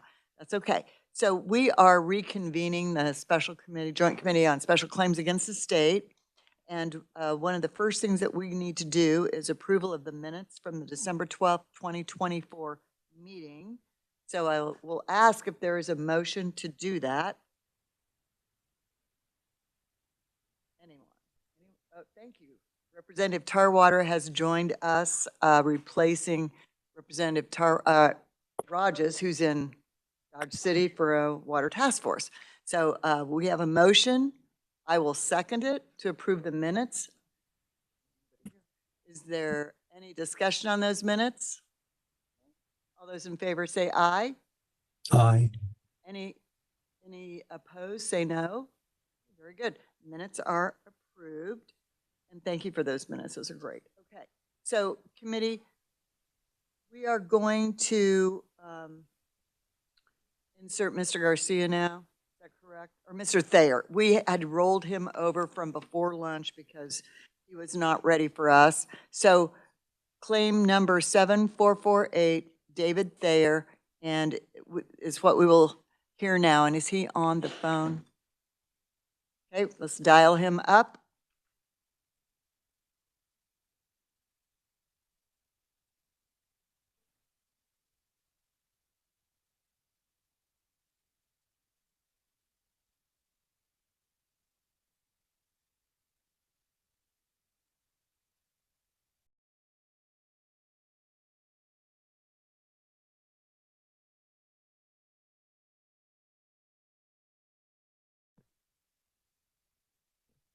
Hi, my name is Molly Pratt, and I am calling on behalf of the Kansas Legislature's Joint Committee on Special Claims Against the State. Is Mr. Thayer available?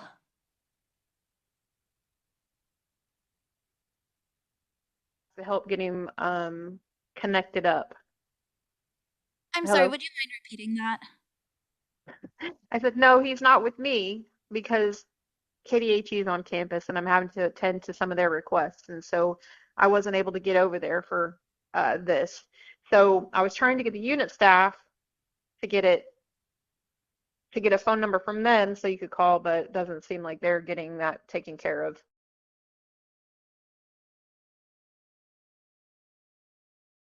Hello? So would you like us to call back later? If you're available to do that, sure, we can. Yes, I we'll can do get that. him. I can get over there and get him set up. But I just had to get some stuff together for KDHE. Okay. We will call you back around 1:40 or Okay, that 1:20. should I be mean, cool. I'm sorry, 1:20. Would that work? Yeah, I'll gotta send this email and then I can head over. Okay, very good. Because I'm across campus from him. I'm not like right there close to him. Quite all right. I need to pause for a second.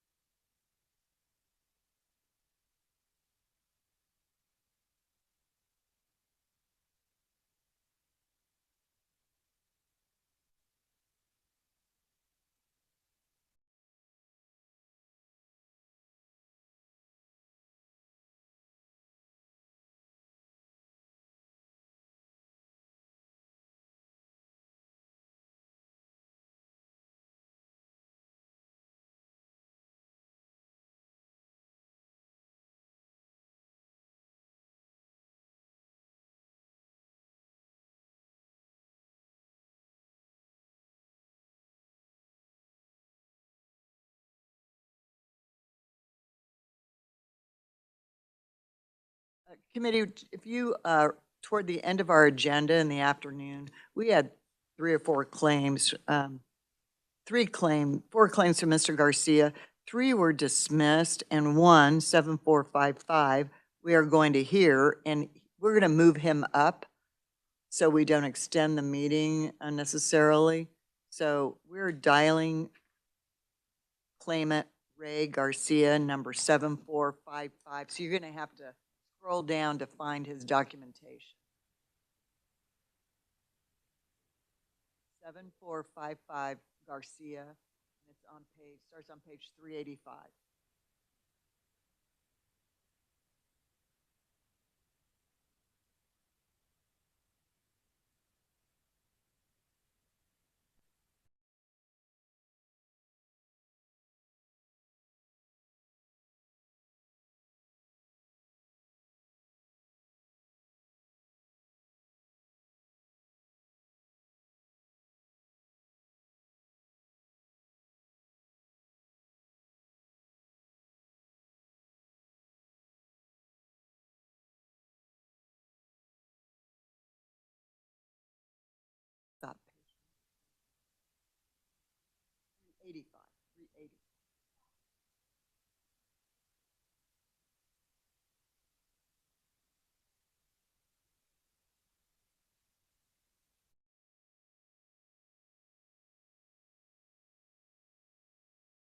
Try Mr. Garcia again.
Try.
Committee, we're still trying to, we're going to call Mr. Thayer at 1:20, and Mr. Garcia is not, or the facility is not connecting us. So, Darcy?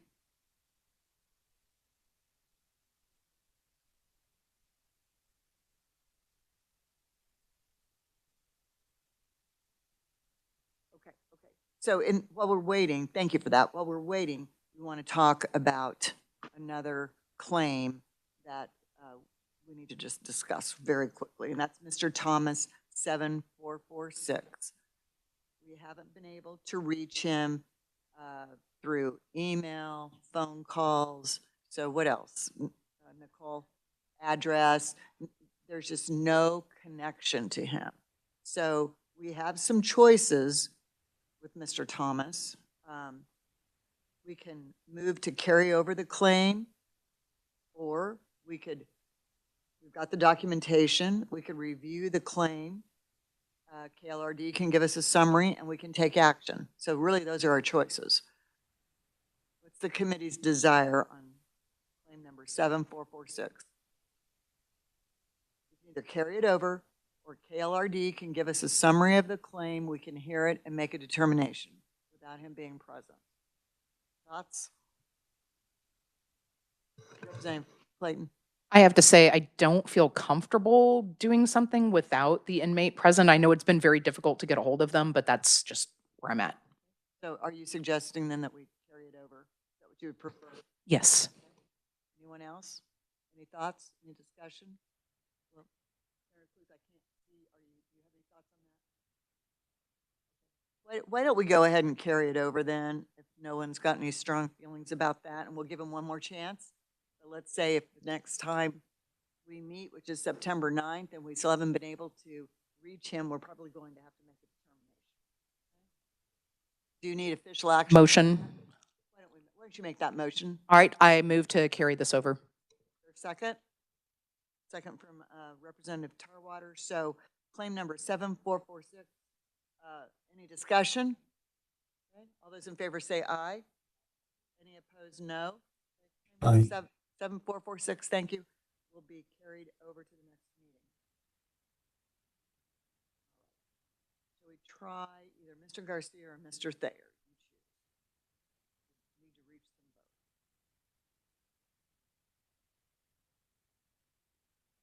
Okay. Let's try Garcia again.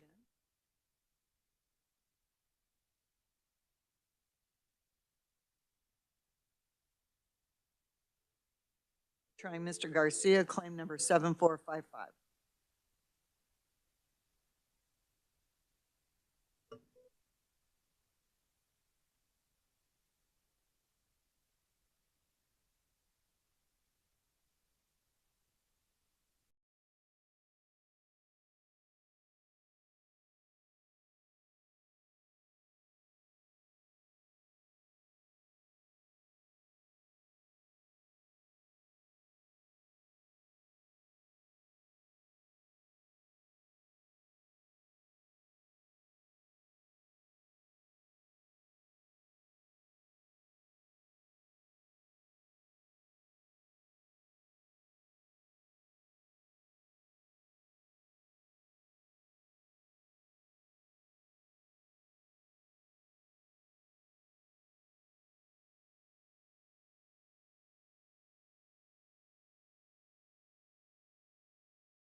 Hi, this is Molly Pratt calling on behalf of the Kansas Legislature's Joint Committee on Special Claims Against the State.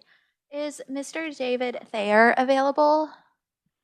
I'm on my way down to where he's at to get him on the phone.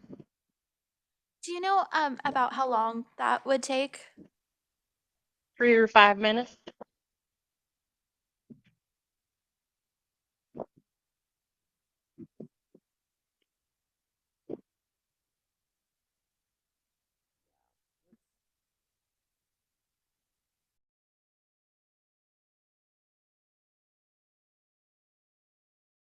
With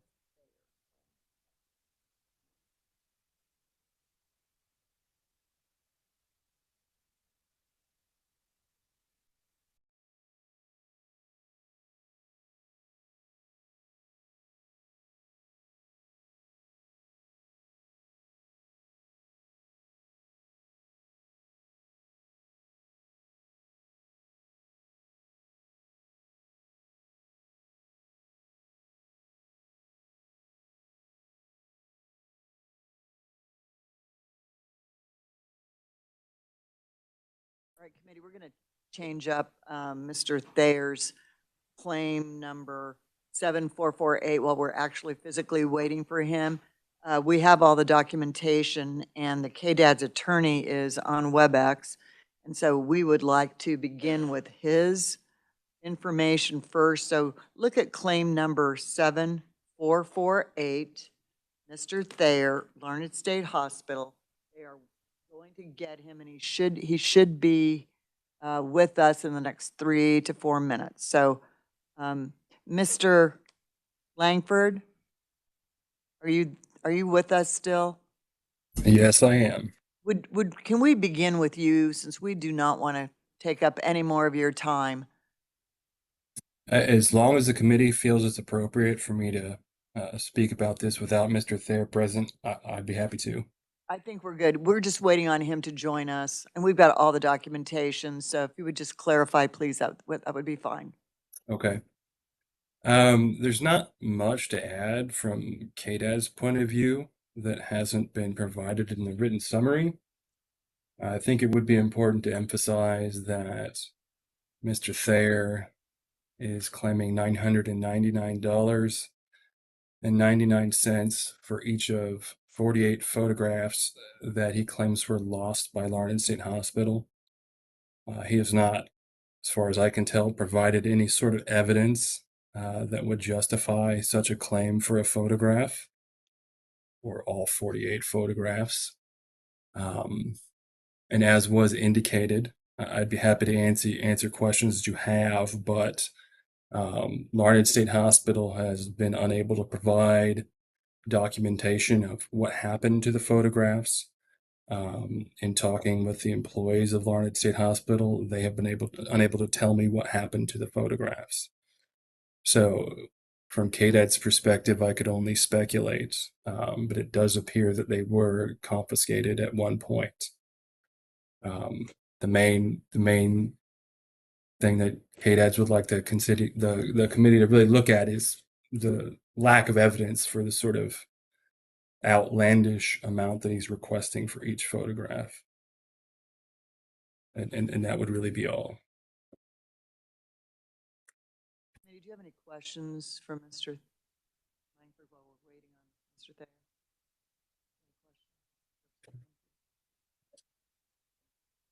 Well, Mike, I mean, maybe this has already been explained, and if so, I'm sorry. What does KDADS have to do with this? Oh, KDADS, I don't have the statute up, but KDADS runs and operates all of the state hospitals. And so that would include the sexual predator treatment I see, program because it's, at Larned I State got it. Hospital. Okay. Yeah, it's not the Department of Corrections. Got it. Thank you. Yep. Yeah, you're welcome. I might ask of the revisers, is there a cap on how much KDADS could reimburse a claim like there is for the Highway Patrol? And okay, just out of curiosity. And Mr. Langford, can I ask you, do you know, or does anybody know, did he have possession of those pictures at some point in time? Yes, the documentation that Mr. Thayer provided is what's called a shakedown sheet, and that is, documentation that is provided by the hospital to a resident when they are going to confiscate items. And that shakedown sheet does indicate, well, there's two of them, that the photographs were taken from his possession in July and March of 2018. I do see that. I think it's in our documents. And I have to apologize. I'm having a little trouble when someone speaks on your end, hearing it. It's sort of in and out. Okay, apologize for that. We do have that shakedown sheet. It's page 134 in our packet. So thank you. You're welcome. All right, has Mr. Thayer been able to join us yet? Do we know? Right here. Mr. Thayer? Yes. Hello. Gosh, I'm so glad that we were finally able to connect. This is Senator Dietrich, and I'm chair of the Joint Committee on Special Claims in the state legislature. So you're on speakerphone with the committee. We have all of your documentation from your claim, and that's, let me get the claim number for you. It's claim number 7448. So we would like you, if you have a minute and you're willing to, just tell us anything more you want us to know about your claim. We've heard from KDADS, from the legal counsel there. What more would you like to tell us about your claim? These pictures was taken way back in the day when Polaroid pictures were taken because my mom and dad didn't have the money for this upgraded stuff. So mom always took the pictures of his kids. Well, Stephen that was taking picture of us passed away. My mom and dad's passed away when they was taking pictures together, and some of my aunts and uncles. These were the only pictures I have. There was no positive pictures, negative, or nothing. and they can't be replaced. So I at least like to get something out of the loss of the program from taking them from you. Okay, very good. Committee, do you have any questions for Mr. Thayer? Mr. Thayer, we have already heard from the attorney while we were, or for KDAS while we were waiting on to hear from you. So we've heard their side of the claim. And what I would tell you is we will discuss this and we'll give you 20 days. We will get back to you within 20 days with our determination on your claim. Okay. Do you have any questions for me? No, ma'am. Okay, thank you so much. I'm so glad we were able to connect. Have a good day. Thank you. Thank you. Thank you. All right, committee, we are going to try Mr. Garcia again.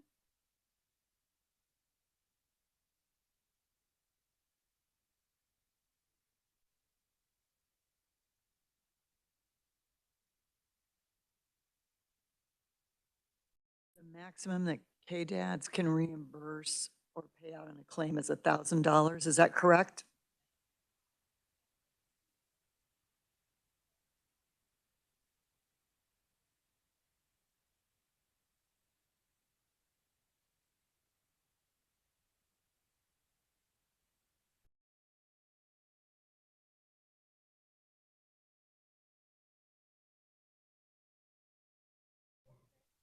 Hi, this is Nicole Rencher. I'm calling on behalf of the Joint Committee on Special Claims Against the State. Is Mr. Garcia available?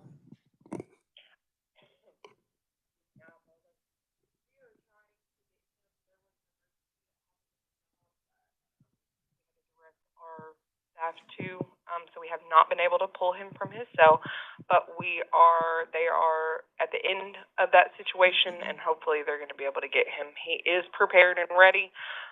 There was just an emergency that happened right at about the same time it was time to get him pulled out, so. Okay, so this is We Senator. are trying. Thank you. This is Senator. Do what? Dietrich. This is the chair of the committee. We will try you back after we talk to our next claimant, okay? And maybe that will Okay, be that enough sounds, time. yes, ma'am, that sounds great. Perfect. Thank you. Bye-bye. So our next claimant, and we'll keep rolling back to Mr. Garcia, is claimant Timothy Alexander, claim number 7450.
Are we still dialing Mr. Alexander?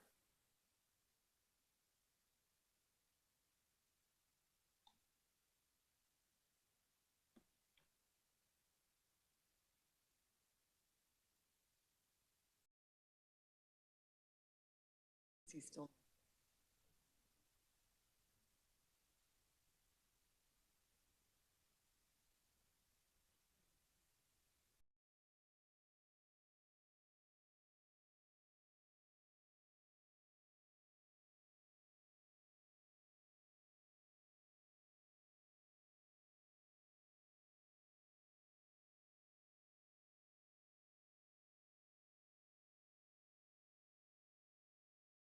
Oh, because you're calling his home phone.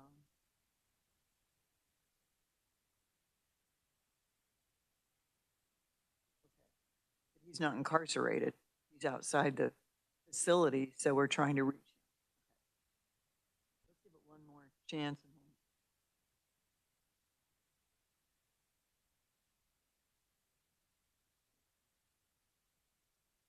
We're having some issues this afternoon, aren't we? Not as smooth as it was. It's been a little hiccupy, yeah.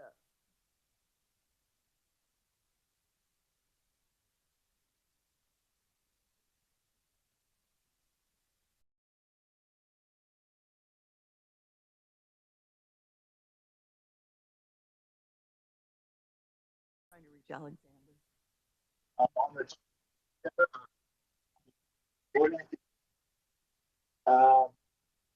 Hi, my name is Molly Pratt, and I'm calling on behalf of the Kansas Legislature's Joint Committee on Special Claims Against the State. Is Mr. Timothy Alexander available? Mr. Alexander, is that you? Yes. Hi, this is Senator Dietrich. I am chair of the Joint Committee on Special Claims Against the State. We have you on speakerphone, and we have your claim number 7450 for property loss in the amount of $130 in front of us, and we have all of your documentation. So we've also got Department of Corrections here who will also respond. Department of Corrections. Yes, who will respond to your claim as well. So can you tell us, is there anything more you want us to know about your claim other than what we have here in front of us? I think everything that you should know is in front of you. I just never got the items and I never got reimbursed. I think that's all there is to know. Okay. Christine, are you going to respond to this claim? Yes, my name is Christine Tortoreese. I'm an attorney for the Department of Corrections. So Mr. Alexander has supplied no supporting documentation for his claim. He simply states that this happened. Rule 2 of the committee requires that they first exhaust any administrative remedies before coming to this committee, which Mr. Alexander has not done. Furthermore, Mr. Alexander was released in April of 2024, apologies, and he gives no reasoning for why he has waited so long before filing this claim, so it is clear it is untimely. For these reasons, we recommend his claim be denied. Thank you. Committee, do you have any questions of either Christine or the claimant, Mr. Alexander? Okay. You were talking. Yeah. Yes. Did you want to say something else, Mr. Alexander? Oh yeah, I didn't wait long. I started the claim right when I was in prison still. So I don't know what she's talking about. I started the claim right away. I never waited. And you know, when you're in prison, it's kind of hard to do stuff. I followed up when I got out though, but I started as soon as I never got anything. Any questions? Representative Tarwater. Sir, thank you for being here today. Can you tell me, you're wanting money back that was stolen from you while you were incarcerated? It's not something that was in their care, custody, or control? I was incarcerated and we were in lockdown while I was incarcerated. I was in my cell. My commissary bag got stole. They got it on camera. The lady told me they have it on camera. I don't even know why we having this debate. It's clear that I didn't get my items and I never got reimbursed. So that's the deal.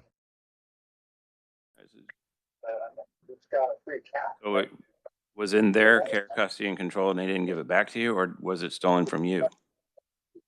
It was stolen from them. They never gave it. I never got it at all. I don't know. Like I said, I was in my cell. We were on lockdown at the time. Like we couldn't come out of our cell. So they gave you the commissary at the door of your cell. They never came to the door of my cell. So when we got off lockdown, I went to the unit team and they did some investigation. He had me fill out paperwork on like whatever. And then come to find out, I guess somebody stole the bag from them. One of the inmates took the bag. They know what happened. I mean, like, They don't need it. They have documentation on what happened. I'm pretty sure you guys know what happened. Okay, thank you. Mr. Alexander, there isn't any itemized list of what was in that sack. It was. We don't have it in our materials. We don't have it in our, Well, then that's probably y'all fault then, because when I was incarcerated and when I got out, I gave detail on everything that was took in the price. So they have the list. When you fill out a commissary, you have to fill out a list of what you want. It's documented, so they have it. when you submit a claim, you have to submit all of the itemized detail, and that's what we don't have. It's not up to No, I them to. did. I gave an itemized detail when I was still in prison. The unit team person at the time asked me what did I get, and I gave them that. Just like I gave them the paperwork on the claim. I didn't give them the claim sheet for this stuff. When I got out, they had me do a notarization. Everything kind of went farther. When I got released from prison, I had to go pay for a statement to get notarized and do such like a claim like you're talking about. Well, I'm talking about when I was still incarcerated, I did all of the stuff that you're saying that I didn't do, like the other lady. Anybody else have any questions? All right. Mr. Alexander, we will get back to you within 20 days on what our determination is, okay? Okay. Thank you. Have a good day. Bye-bye.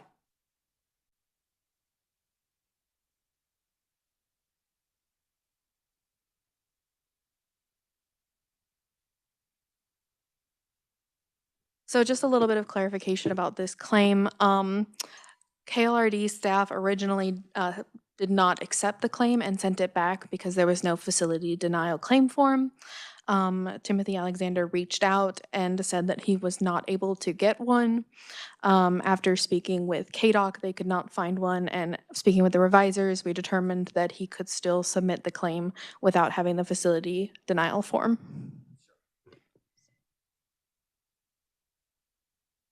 Okay, could we ask? So thank you, Madam Chair.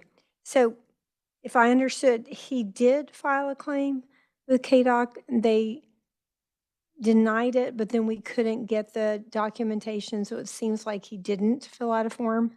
He stated that he filed a facility claim denial facility claim form, but he then alleges that KDOC would not give him the form once he left.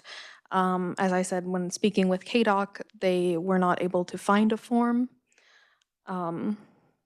So That he had ever filed it when he was still in prison? He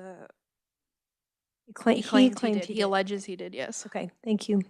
Thanks. Part of the issue for me is there's no documentation on what was in the bag.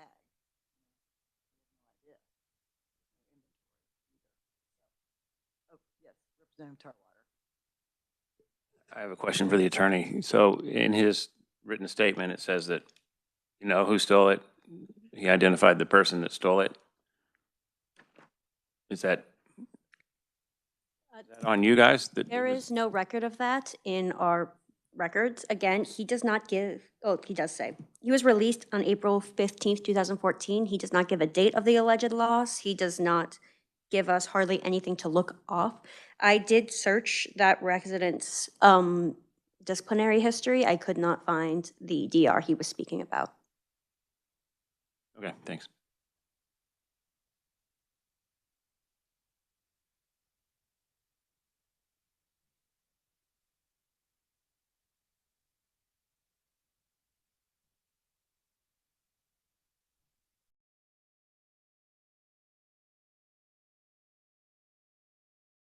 All right, we are going to see if we can get Mr. Garcia on the phone. We're just going to keep looping back to him. And I will say, Mr. Garcia, we talk to Mr. Garcia every meeting. We know him well.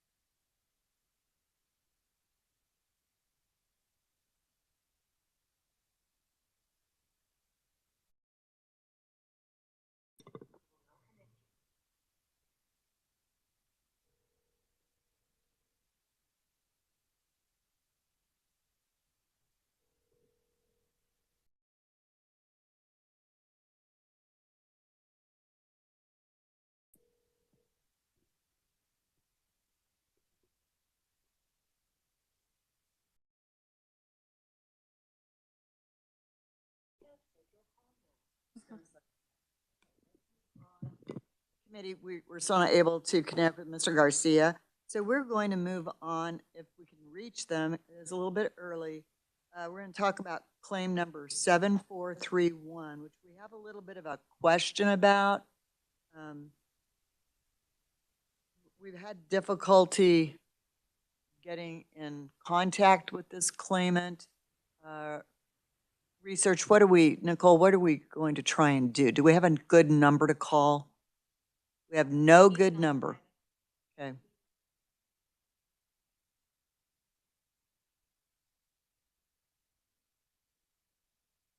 don't you go ahead and put it on mic so everybody can hear you?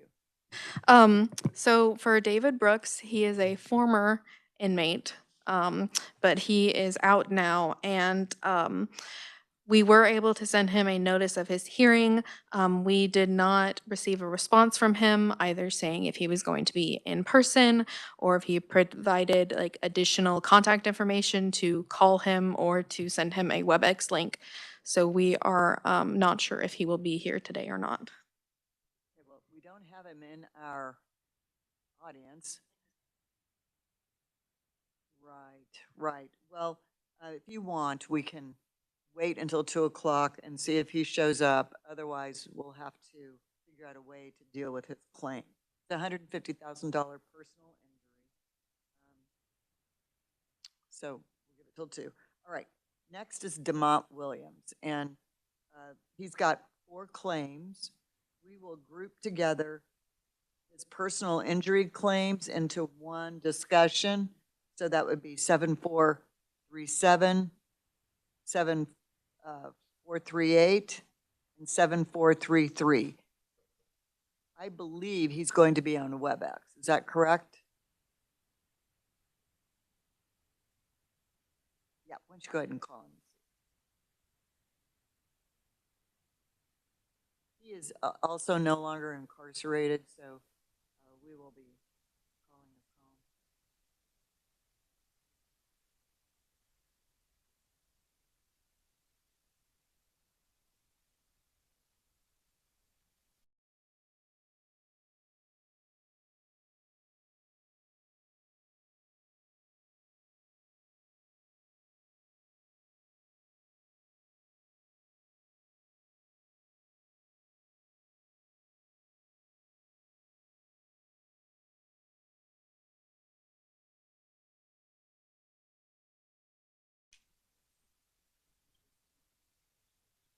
Thank you. Just need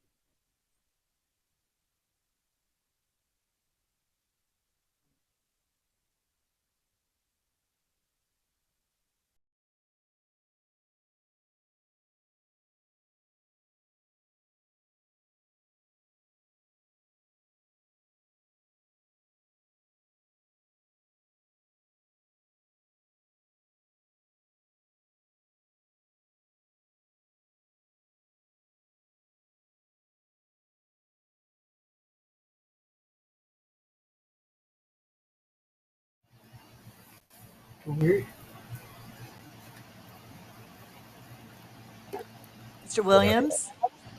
Yes, Hello, this is Senator Dietrich. How are you? I'm okay. And you? Good. So we are moving up the agenda a little bit quicker. Can we hear your 3 claims on personal injury now? You have 3 claims for $200,000.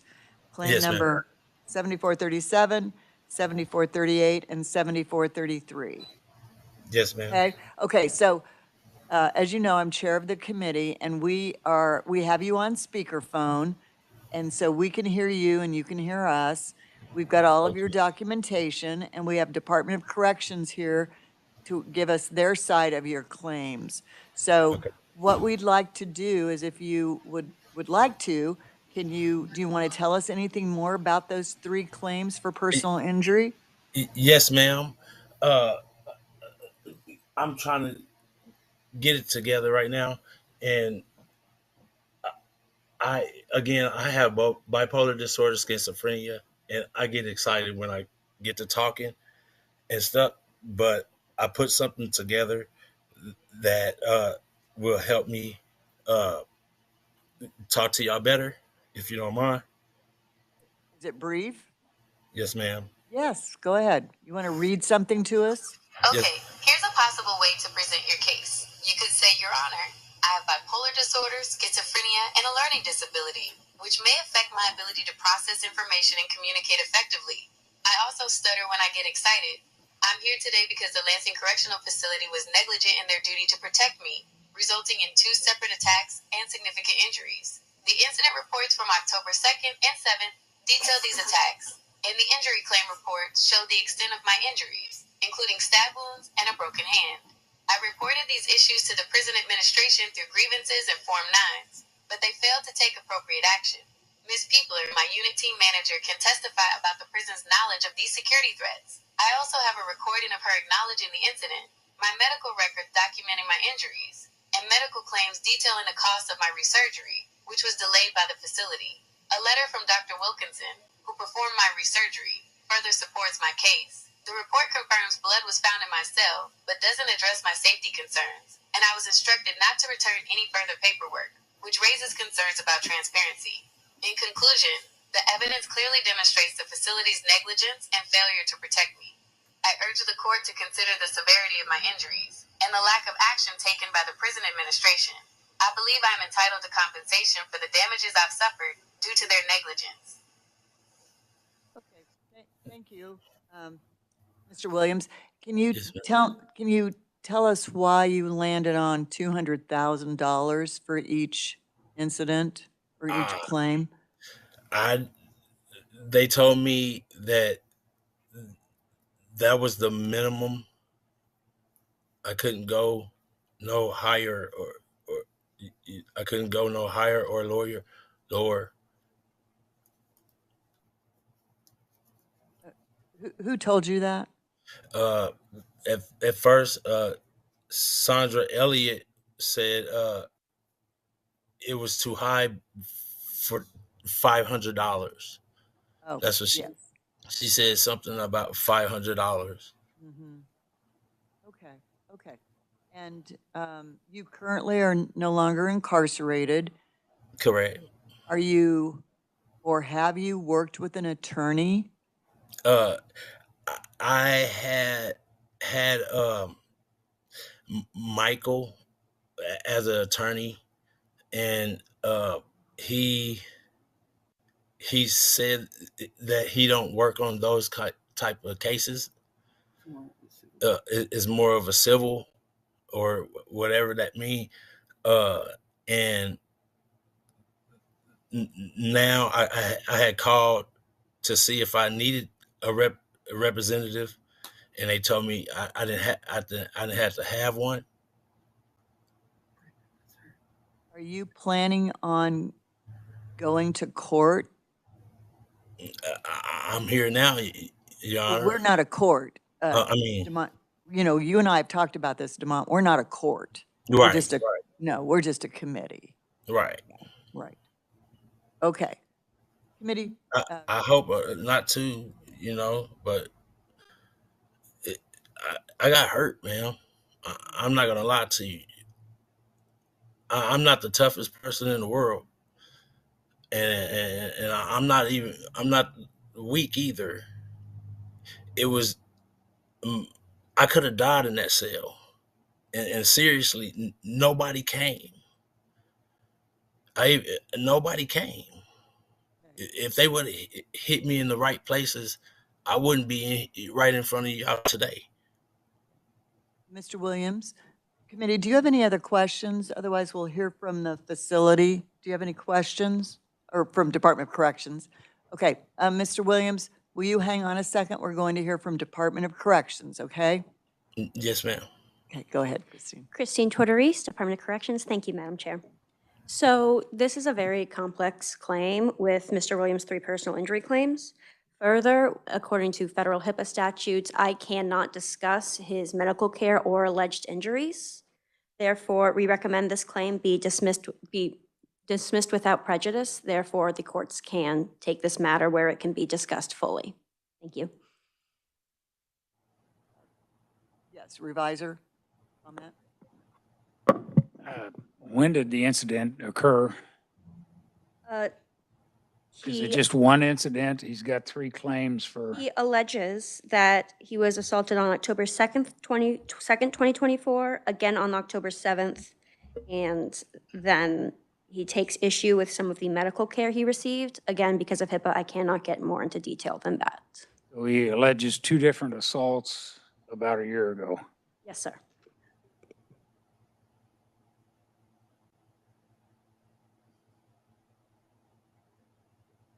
Any other questions, Representative Clearwater?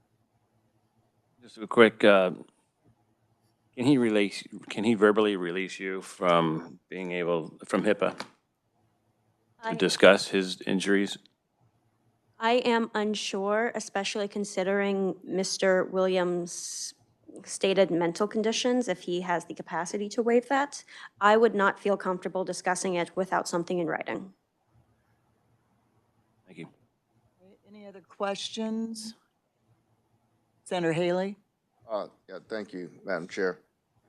And what about the property loss claim? Done that yet. I thought you were consolidating. Just 3, just the personal injury. Just personal injury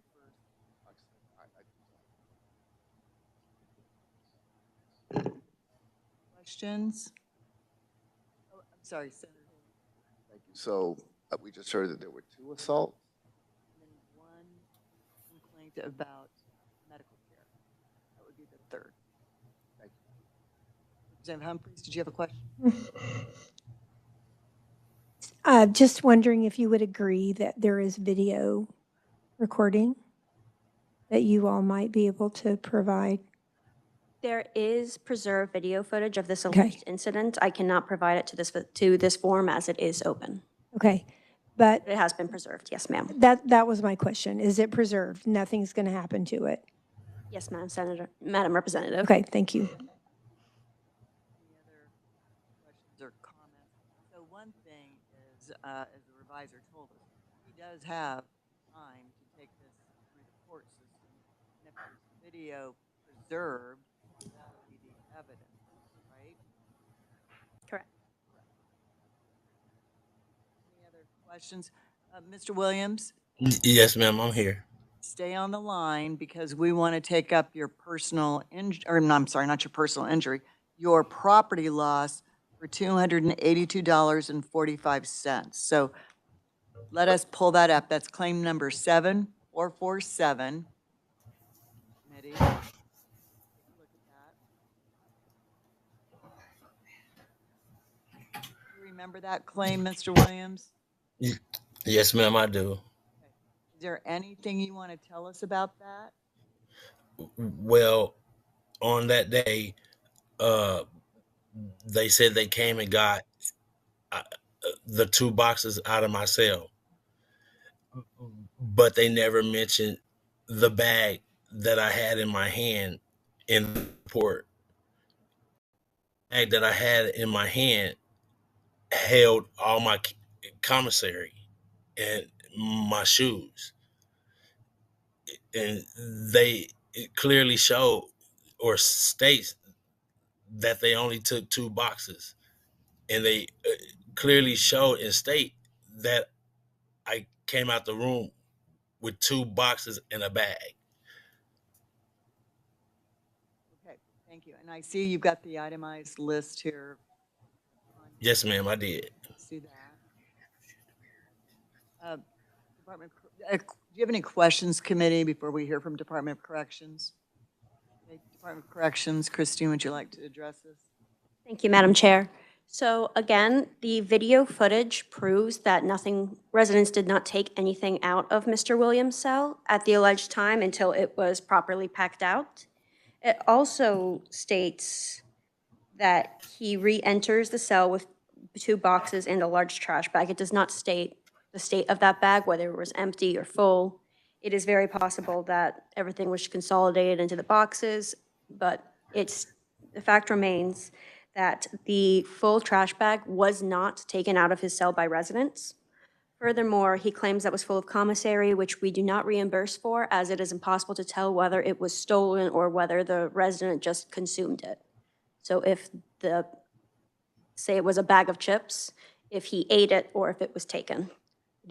And additionally, as this theft is so closely related to the alleged assaults, I would recommend that it be dismissed without prejudice. Therefore, we do not rule on anything regarding the alleged assaults that he might be bringing to court. Thank you.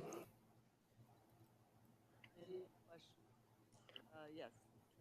Thank you. To your last point, could you please marry that for me again, how the theft or the property loss is tied in with the personal injury? Yes, Mr. Senator. So Mr. Williams claimed that the assault happened, and then in the immediate aftermath of the assault that he was stolen from. Therefore, they are related as they kind of formed one incident. It was an assault and theft, allegedly.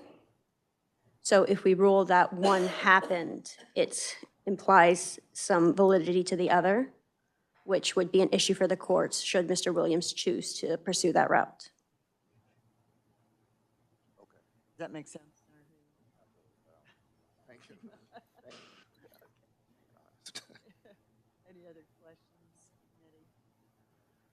Mr. Williams, is there anything more you want to tell us? We're going to end the hearing here pretty quickly. Okay, I do. I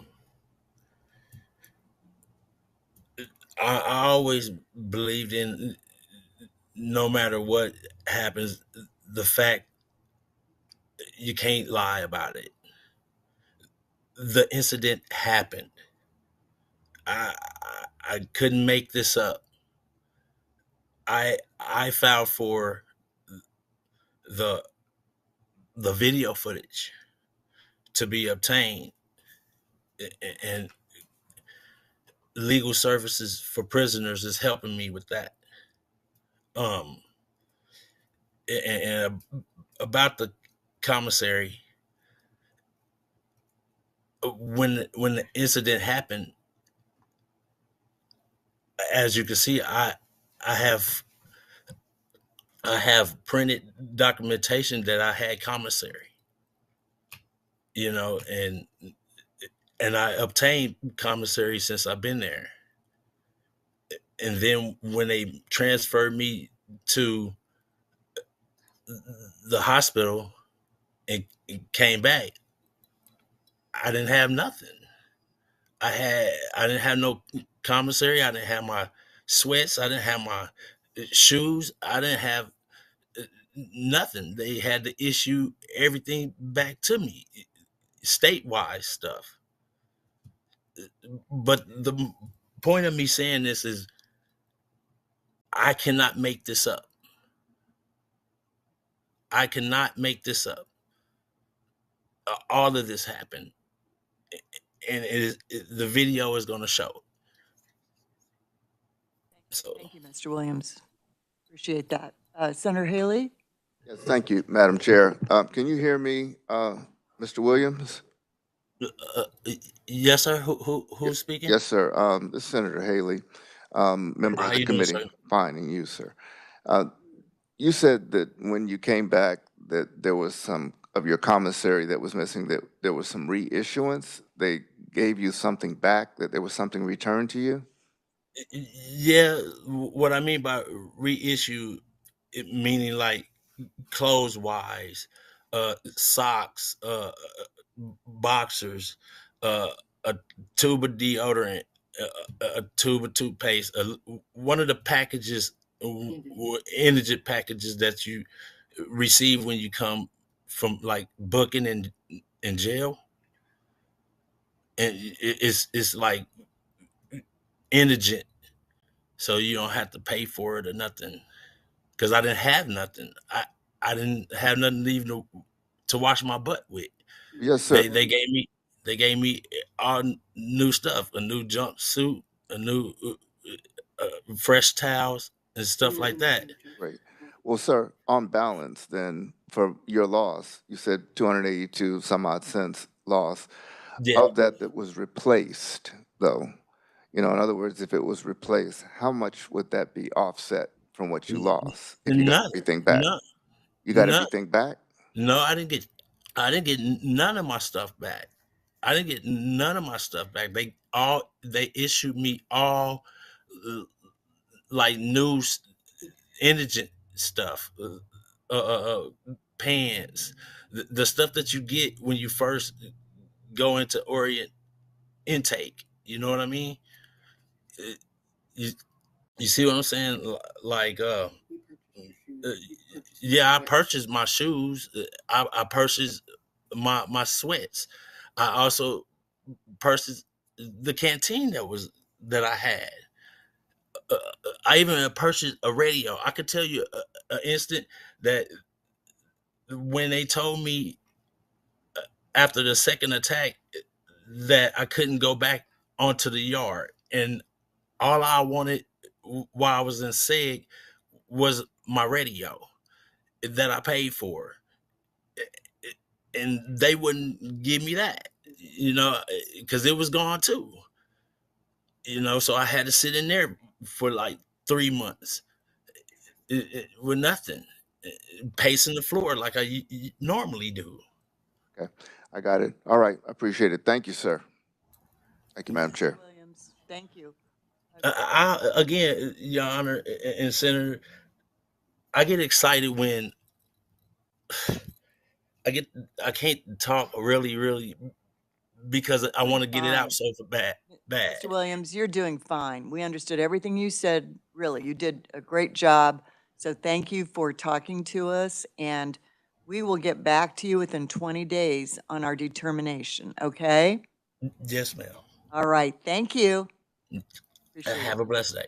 You too, bye-bye. All right, committee, How do you cut it off? you just hang up or see online. Okay, so what, staff, what is what is this position of Mr. Garcia? Do we feel good about Mr. Garcia this time? Okay. Okay, we're going to circle back to Mr. Garcia.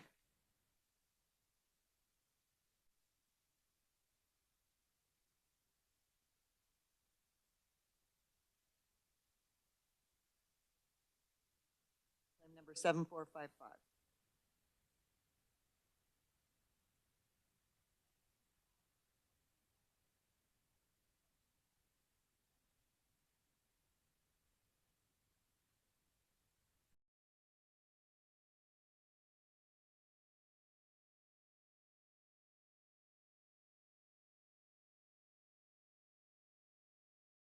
Hi, this is Nicole Renshaw. I'm calling on behalf of the Kansas Legislators Joint Committee on Special Claims Against the State.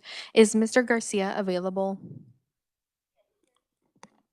Mr. Garcia, yes, Mr. Garcia, this is Senator Dietrich. I'm chair of the Joint Committee on Special Claims.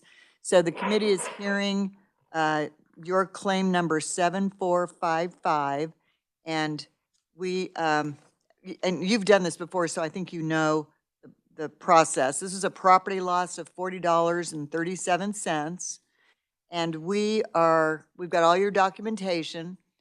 We've also got Department of Corrections here. So is there anything you want to tell us about your claim? The van was stolen and it was returned back to me, and I had a different cellie. And I went out to a medical sick call, and when I came back, my cellie said that someone went in there and stole my van again, and he was at the time the lieutenant was Wallace, and he viewed the camera and saw that the guys that went in the cell and stole the van, and he went and shook their cells down and couldn't find the van. And I don't know what he's a captain now, but I don't know what shift he lives, if he still works here or not. But he said that van was stolen out of my cell, and that they couldn't locate it, but they shook the cells down that the guys were involved in.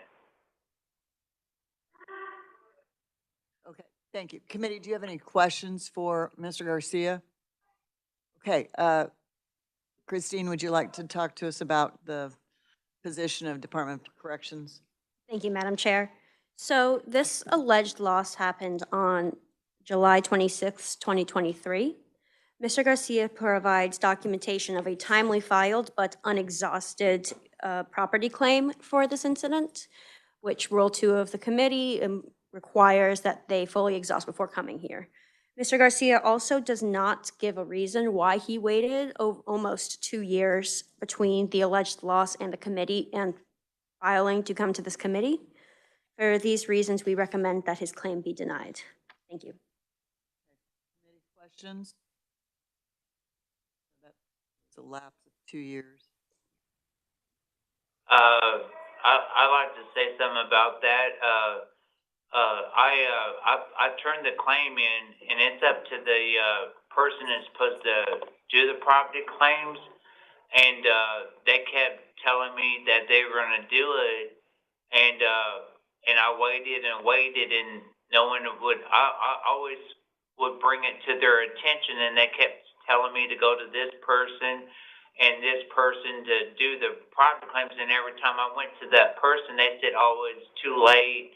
It's too old," and I still kept fighting every claim on my property claims. I've never gave up, and my job is to turn it in within a 15-day period, and I turned my property claim in before that 15 days, and no one's ever did investigate my claim, and so when I brought it to the joint committee, they kept sending it down back to me saying that it wasn't denied, and it has to be on paperwork, and I kept telling them no one's ever did this claim, no one's investigated it, and there's other claims that they've done not have investigated on. They just laid it down and let it sit there, you know, and I kept fighting every time. And I kept sending it back and forth to you guys. But we don't usually deal with claims until they've gone through the facility. So that's. Yeah, well, that's what I'm saying. They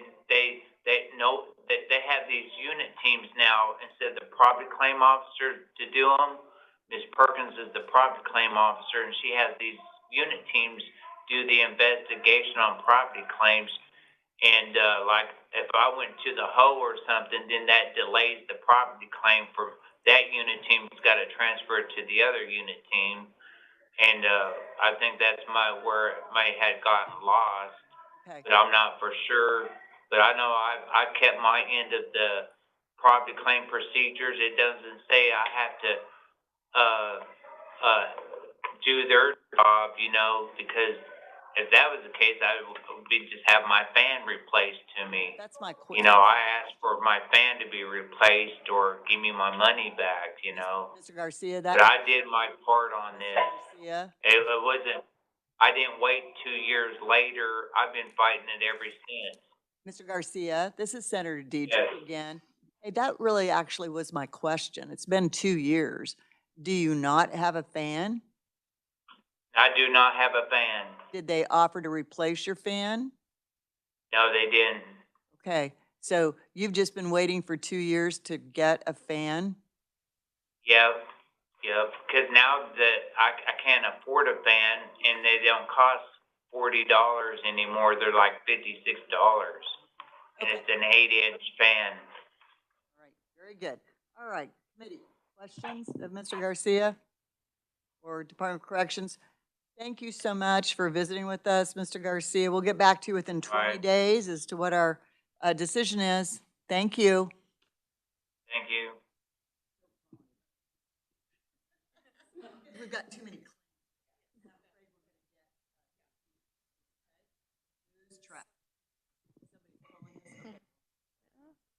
Are they? No? Just wanted to.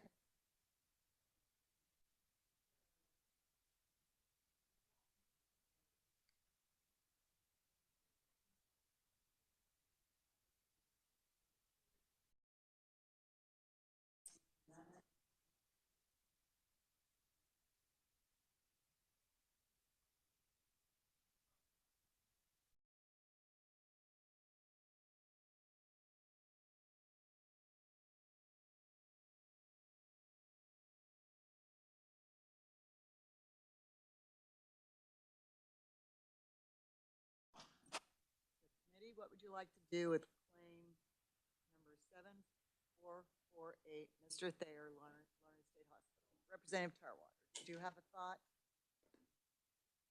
Well, you said a facility where sexual predators are housed. Maybe there's a reason they didn't want him to have Polaroids of children. Just maybe, I don't know, just a thought. Other thoughts? Representative Clayton, did you have your hand up? I did. And then Senator Haley, would that work?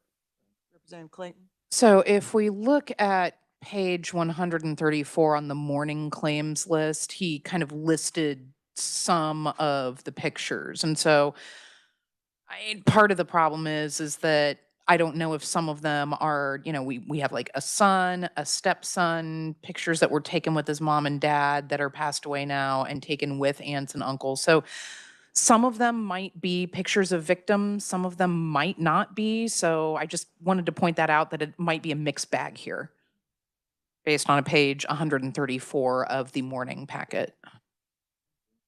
Senator Haley? Exactly. That was kind of my question. And the other was, if it's a mixed bag of pictures and, some may be, he did testify that they were family pictures from Polaroids. There could be some that might be seen as problematic, but some of them seem to be personal.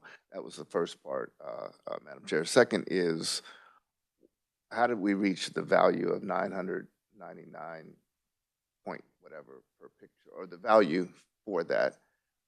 And if It's his personal choice. and so they're irreplaceable. So the $1,000 a picture is punitive for the irreplaceable memory that was taken. And that's the par value. I'm just, okay. Thank you. That's how he related to us. Thank you. Representative Humphrey? Thank you, Madam Chair. I move that we deny claim number 7448. It's super sad to lose photos, but this won't bring the photos back, and I'm moving that we deny the claim. We have a motion, we have a second. Representative Clayton? Yes, and part of the reason why I'm seconding is that if you look on page 136 of our morning packet, then it is interesting, that they list that it's hard to believe that his family would have sent him original photographs with no electronic copy, given that we live in a digital age. And on the one hand, I would say that. On the other hand, he might be in poverty, right? But I still am going to go ahead and second this motion just because there's a lot of information that we don't have. I have some concerns here of the nature of some of the pictures, and we can't possibly know what they are because they're no longer in existence. Any other comments? We have a motion and a second. Any other discussion? All those in favor say aye. Aye. Those opposed, no. Okay, motion passes. Claim 7448 is denied. Next, let's, shall we go to Mr. Garcia, since we've finally got him on the phone, 7455. And that was the claim we just heard. We moved him up from the end of our meeting to closer to the beginning. This is that facility claim about his fan. It's 2 years old. Motion? Representative Humphreys? I move that we deny claim number 7455. Second? Representative Tarwater, second. Any discussion? Yes. Representative Humphreys? I would like to say that it seemed like the Department of Corrections, one of the reasons they said that we should deny it was because it took him 2 years. Well, if the statute okays 2 years, that's not a reason to deny his claim. He didn't, it seems like, didn't go through the proper channels, and that would be a reason. But I would just like to say, I could have misunderstood what you said, but I thought what I heard you say was it took so long, so for that reason, we should deny it. And if it's okay to take that long, then we shouldn't deny it for that reason. So anyway, but I do feel like it's the best thing to deny the claim. motion and a second. All those in favor say aye. Any opposed? No. Aye. Okay, any opposed? No. Motion passes. Next. Timothy Alexander, thank you. I've written so.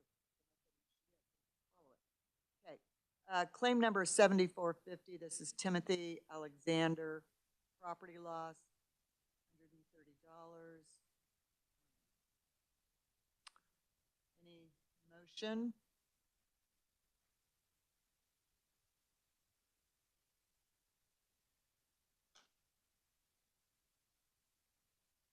The bag of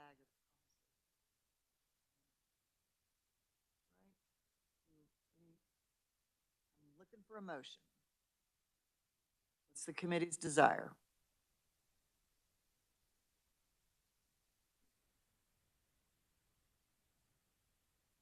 We must do something.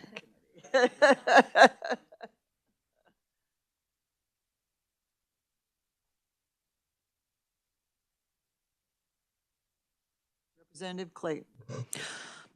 Honestly, I would like to grant the claim, or what is the official, yes, pay the claim. Because I don't feel like there was, just enough reason for it to be denied, that was listed. And I would like to use existing funds. Yes. Do I have a second? Second from Senator Haley. Okay. Any discussion? We have a motion and a second to approve claim number 7450 for $130 to be paid from existing agency funds. All those in favor say aye. Any opposed? 2 noes. Representative Lewis, what is your vote? I'm having a hard time hearing what's going on. So I apologize for that. We're on claim number 7450, Mr. Yeah. Alexander. So we have a motion to approve with a second. We've taken a vote. Okay. Yeah. 2 Yeah, noes, 2 yeses, or 2 ayes. Did you vote, Senator Clues? I didn't. No. Well, then we've got 3 noes, 2 yeses, and Representative Lewis, do you have a vote? I'm voting no. No, okay, motion fails. So claim is denied. Thank you. And sorry you're not hearing. I'm hearing most of it, but the last part of that one I didn't catch. I'm with you now.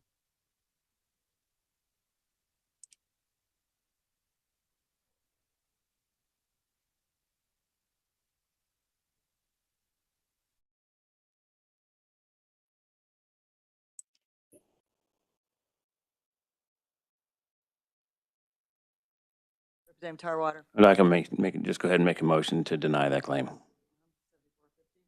there a second? Senator Clues seconds. Any discussion? All those in favor say aye. Aye. Any opposed? Thank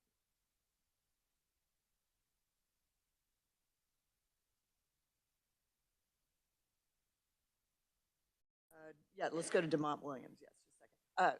I just want, in order of our agenda, we were waiting to see if David Brooks, claim number 7431, appeared in person. We have no contact information from him for him. So I want you to be thinking about what you want to do with 7431. We can carry it over, or we can have KLRD staff give us the information and then make a determination. So be thinking about that. So Michael Thomas will need to be, we carried him over, yes. So now let's discuss and take a motion on DeMont Williams. He had 3 personal injury claims, 7437, 7438, and 7433. Is there a motion? Representative Humphrey. Thank you, Madam Chair. I move that we dismiss claim numbers 7437, 7438, and 7433 without prejudice because it seems like it's going to be litigated. There's still time to do that. Is there a second? Representative Tarwater? And question. Representative Tarwater. Thank you, Madam Chair. Would it be prudent to go ahead and add the property claim as well? Because if we rule on that, we're saying we might be screwing up the case. Or do you want a separate? Okay, I'm going to, yes, Senator Haley. Same. Yeah.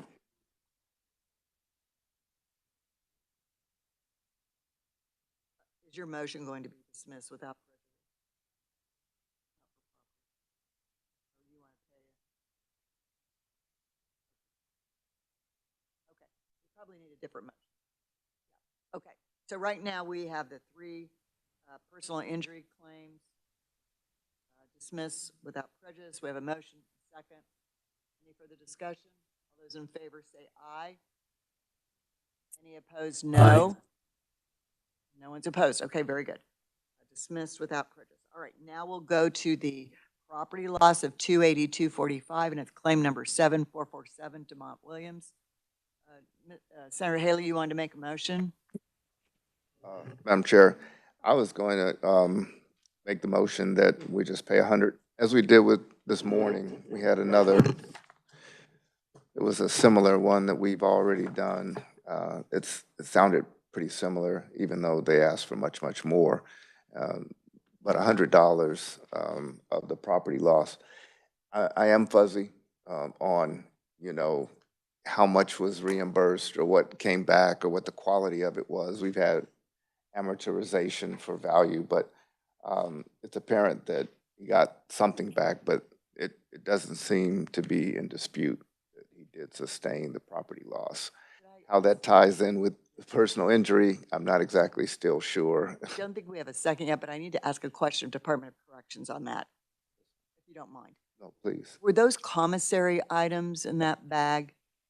Largely, allegedly, yes. He went to the UTM office, so the desk in the not office. He went to the desk in the center of the unit with 2 bags of property. He came back with 2 boxes of property. Came back with 2 boxes and a bag. We are assuming empty because he would not have been able to get a bag of his own commissary from that area. And then several hours later, I have the exact time frame in here, but it's somewhere in all of this. The boxes were taken out. We never saw footage of the bag coming out. That was brought into his cell, presumably empty. I guess the reason I'm asking is we don't normally reimburse commissary items. Correct, because we do not know whether he consumed them or if they were stolen. So the $100, Senator Haley, would just be in general for the items. Well, yes, I think it was the quality of what I heard, Madam Chair, of some of, he talked about sweat clothes and shoes and, I mean, other personal items beyond whatever the commissary, because we don't have it enumerated what percentage would be commissary and could be fungible. We would not know if it dissipated into the ethos or consumed versus some tangible, you know, quality items. That he felt he was shorted on. So we have a motion. Do we have a second? Pay $100 on this claim of existing funds. Second is Representative Clayton. Any discussion? All those in favor say aye. I'm sorry, I didn't hear the motion. The motion is to pay $100 out of the $282 claim. That's the motion. All right, thank you. So let's do that one more time then. All those in favor say aye. Aye. 3 ayes, and all those opposed, no. 3 noes. Chair breaks the tie and I say no. So we will not pay that claim. Tie failed. All right. Now. Yep, to deny, we need another motion to deny the claim of $282.45. Representative Tarwater makes the motion. Is there a second? Representative Humphreys to deny the claim. Okay, motion and a second. You want to discuss? Yes. Thank you, Madam Chair. So in part, the previous line of reasoning was that there was some tie-in between the property loss and the other matters, the personal injury matters, which have been tied over or being tied over for, again, being married with the court. So, in that I feel that they aren't, but at least we should be, I mean, I would suggest you be consistent. We're going to hear some previous or some future on the personal injury to tie in that property loss so he doesn't lose entirely on that as well. Representative Humphreys? I'm in favor of the motion because he's out now, right? And so he, the things he lost. And some of the things that if this is the one I'm remembering, he got back, like he was saying his shorts and jumpsuit and whatever. And so that took care of that. And now he's out. And I think those things are minor and so I think it's a little bit different than the other one that we did $100 on. So I am in favor of denying this claim. All right. Did you have another comment? Yeah, I think if somebody steals something from you when you're incarcerated and then you get out, you still have been stolen from. The fact that you did your time and came back out, you shouldn't continue to be a victim of someone just because you're now at liberty. I mean, the theft still happened if it's a theft, and it's not cleared up because suddenly he's out of the system. So, it's still a crime. Crime is still a crime, even if it's been adjudicated in some other. So. Thank you. All right, we have a motion, a second. Any further discussion? All those in favor of denying, is it without prejudice or just deny? Deny claim number 447. There are so many claims here. 7447. All those in favor of denying signify by saying aye. Aye. All those opposed, no. All right, motion passes. All right. Do we need to circle back to anybody? Staff, are we ready to move forward now with claim number? David Brooks, let's talk about him. Thank you. David Brooks did not show here, and he was scheduled for 2 if he was going to be here. And we have not been able to get any contact with him other than he sent in his claim form. No address, no email, no telephone. And you assume that it arrived. It didn't get sent back to us. Okay. So, committee, what do you want to do with David Brooks, claim number 7431? Do we want to carry him over and try one more time, or do we want staff to present the information and we make a determination? Representative Humphreys? Thank you, Madam Chair. I would move that we carry it over, or we could dismiss it without prejudice. They're similar, but I guess carry it over, give him one more notice. And if he doesn't show up next time, then it's clear that he's not going to show up. So I carry over, please. Okay. Motion second. Any discussion? I'm sorry, Senator Haley. I certainly support the motion, but just to clarify, we sent the notice, it was not returned, it was sent to an address certain. Okay, but there's no contact, and he is at large, at liberty. At Liberty, yes, he At is. Liberty, at Liberty. Okay, right, at large. Yeah. All right. Yes. So we don't know that that's not a bad address or. So we'll just there's try no one more contact, right, time. right, okay. Okay. Yeah, thank you. All right. All those in favor of that motion say aye. Aye. Any opposed, no. Okay, motion carries. We will carry over David Brooks. Okay, We are moving right along here. Let's go to claimant James Strader. He has got two claims here, 7452 and 7441. Can you reach him by phone?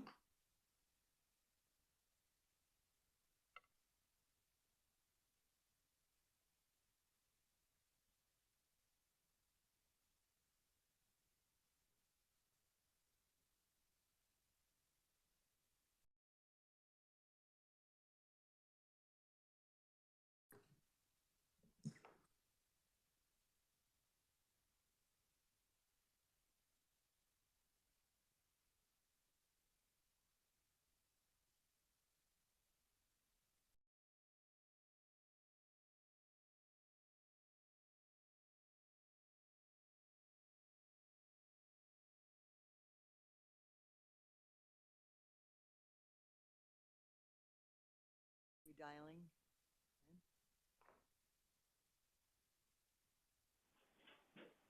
Hi, my name is Molly Pratt, and I am calling on behalf of the Kansas Legislature's Joint Committee on Special Claims Against the State. Is Mr. James Strader available? Yes, he is. Here he is right now. There you go. If you want to turn your chair over, that's fine. Mr. Strader?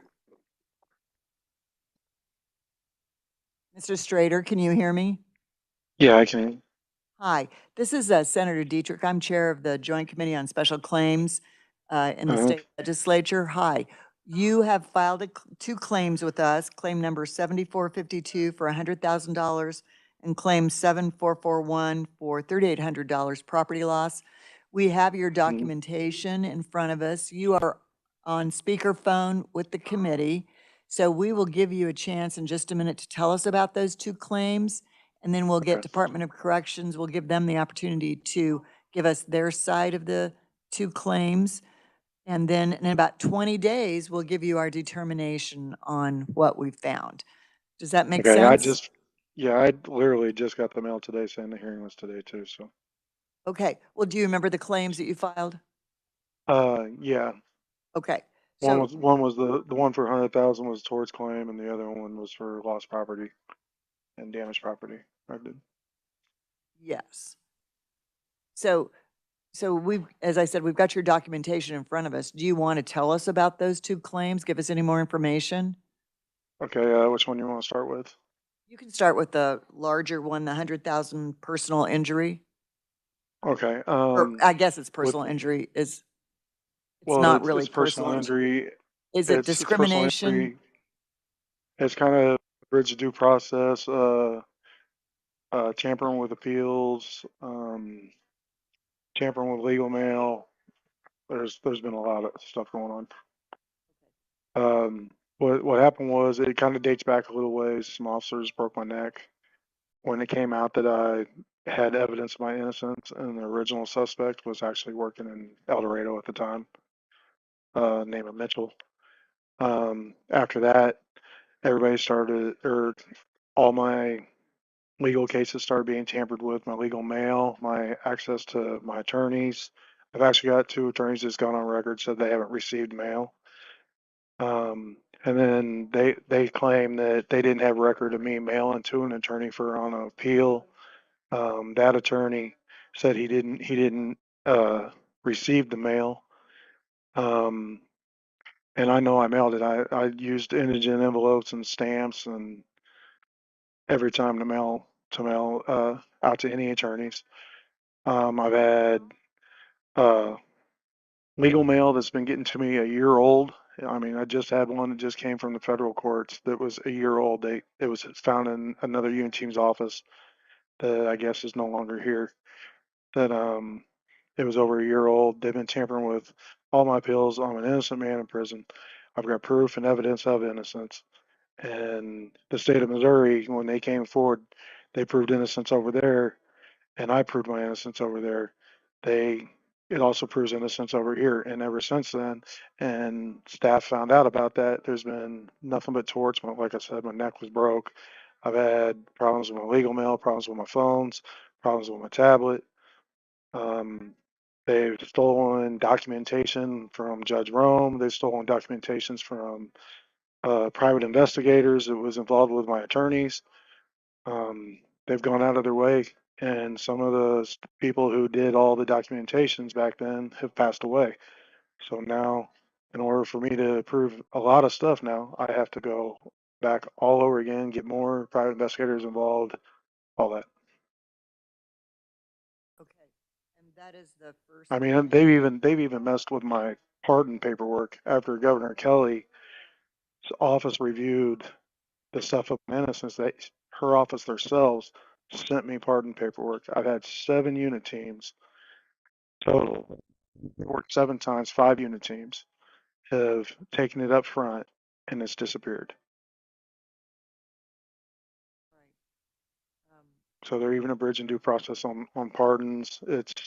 I mean, a lot of what they did is criminal.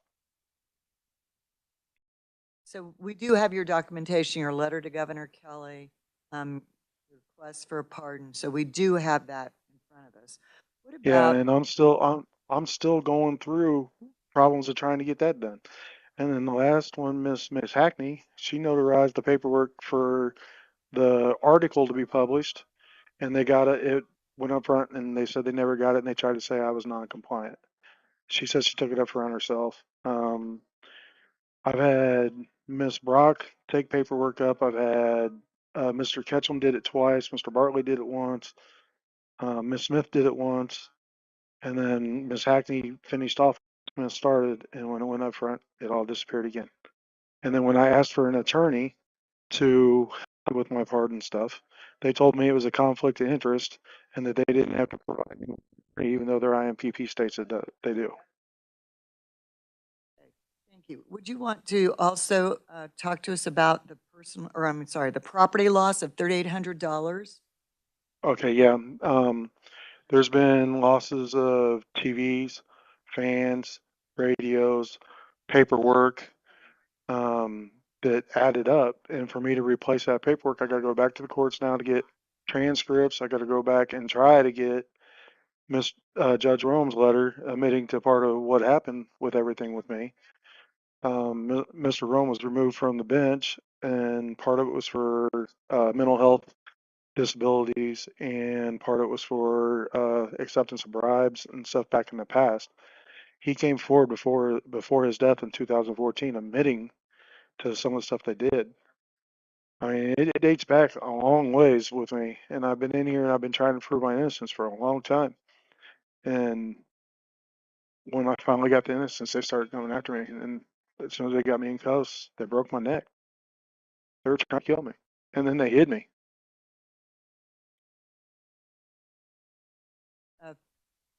The $3,800 though, what does that? Oh, the $3,800 one, it's transcripts.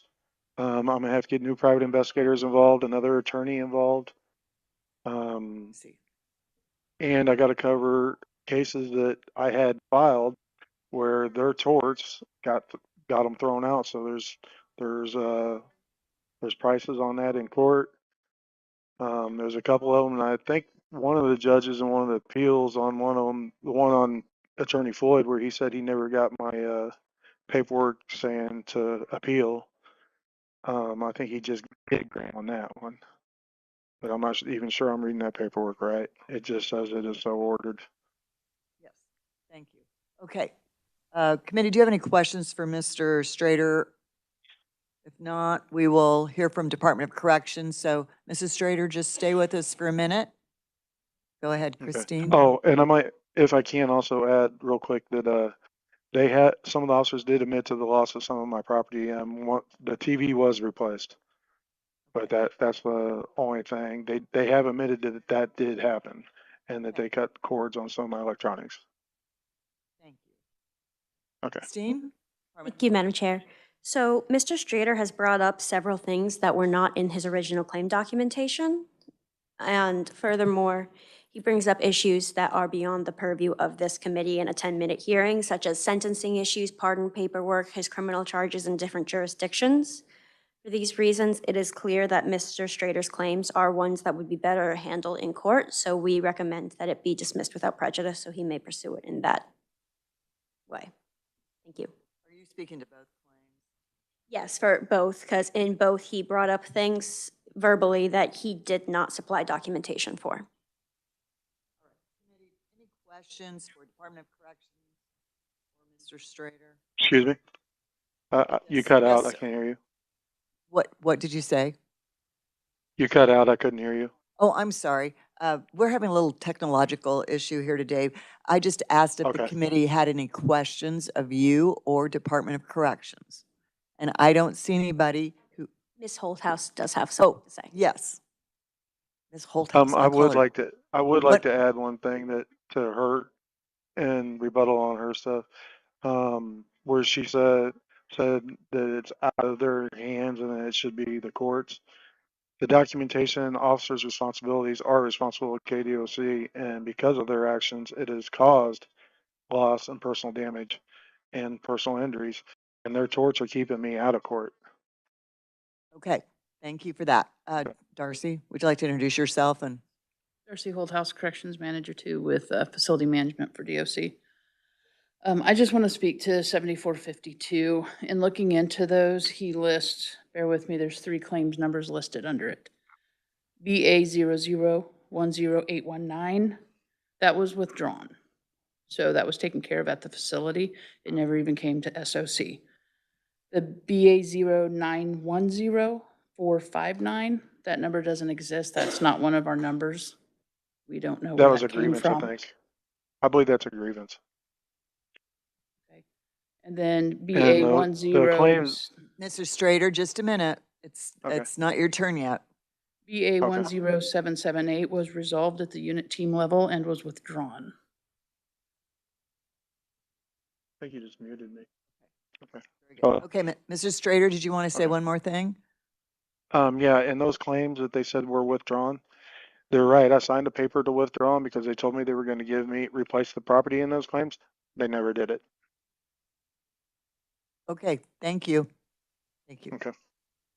Okay, committee, do you have any questions? I'm going to ask one more time. Okay, thank you, Mr. Strader. We're going to get back to you within 20 days of, with our determination. Thank you so much for visiting with us today. Okay, thank you. Thank you. Bye-bye. Bye. Committee, next we have Jeff Collier, claim number 7457 and 7458. We have a $10,000 personal injury and a $1,040 property damage. So are we dialing? All spelled different. Jeffrey Collier.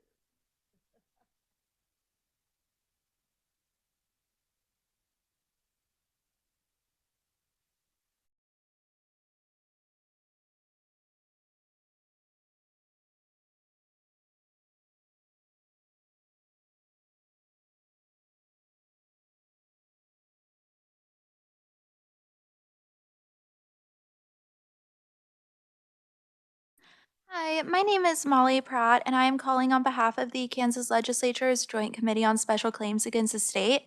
Is Mr. Collier available?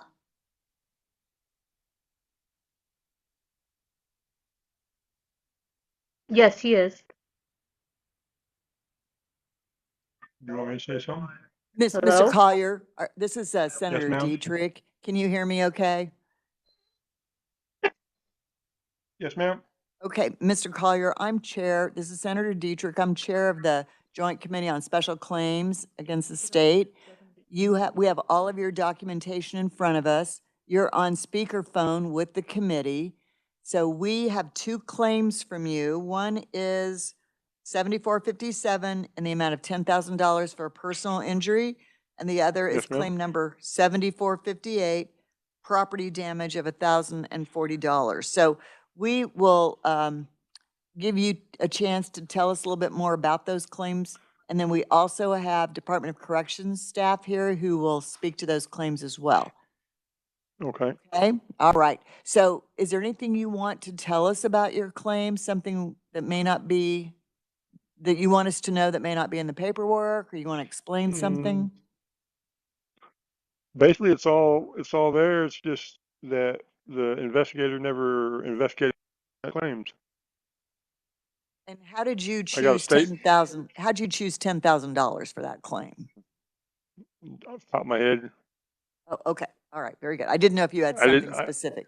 no, I didn't know how much to ask for, and I didn't know what was too much, what was too little. Okay, very good. And what about your property damage claim of $1,040? Yes, ma'am. Do you want to tell us a little bit about that?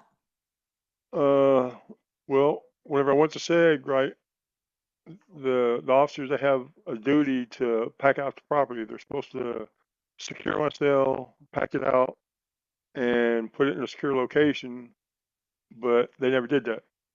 My cellie that I had at that time, he boxed it up and he stored it for me, and he got word to me that he had it, that they never came and got it. So whenever I found out where it was at, I sent Form 9s to everybody trying to get my property, and no one would get nothing. Okay, thank you. Committee, do you have any questions for Mr. Strader, or sorry, Collier, Mr. Collier? Okay, all right, let's, Mr. Collier, you hang in there for just a second. We want to hear from Department of Corrections. Thank you, Madam Chair. My name is Christine Tortoris. I'm an attorney for the Department of Corrections. So Mr. Collier claims excessive force was used on him after he, in his words, attempted to grab a guard by his throat and gouge his eye. After our investigation, that use of force was deemed appropriate. Therefore, any injuries Mr. Collier may have sustained were reasonable due to his prior actions. Additionally, he did not exhaust his administrative remedies before coming to this committee. For those reasons, we recommend that his personal injury claim be denied. And for claim number 7458, his personal injury claim, Mr. Collier signed that his property was properly inventoried and all supplied to him when he received it back. And he also did not exhaust this claim either. For that reason, we also recommend that his property claim be denied. Thank you. When you say he didn't exhaust it, what do you mean? He didn't follow the full procedure, even though it is more than the $750 that we can provide. They are still supposed to follow our whole procedure so we can properly investigate it for this committee. As he didn't exhaust, we were not able to do a full investigation at the time. I see. Okay, thank you. Questions, committee? For either Mr. Collier or Department of Corrections. Mr. Collier, is there anything you want to say? Yes, ma'am. First, the first claim, the 7457, she's kind of wrong. I got 2 staff employees that filed the excessive use of force claims on the claim, but they was never investigated. And then as far as not following procedure, according to the rules, I'm just supposed to follow the claims. They don't say I have to go to anybody first or do this, do that, and I can only do it whenever I get the paperwork. If they don't provide me with the claim form, I can't file nothing. So if I don't do it within a certain amount of time, then that's their fault, not my fault. As far as 7458, I did everything I was supposed to do. I don't know what she's talking about where I did something wrong. Okay, Because Mr. Collier, we have a yes, ma'am. response from the facility, so would you give us just a second here? Go ahead, Darcy. Yes, ma'am. Again, this is Darcy Holthouse. I'm a corrections manager too with the Facility Management Division of KDOC.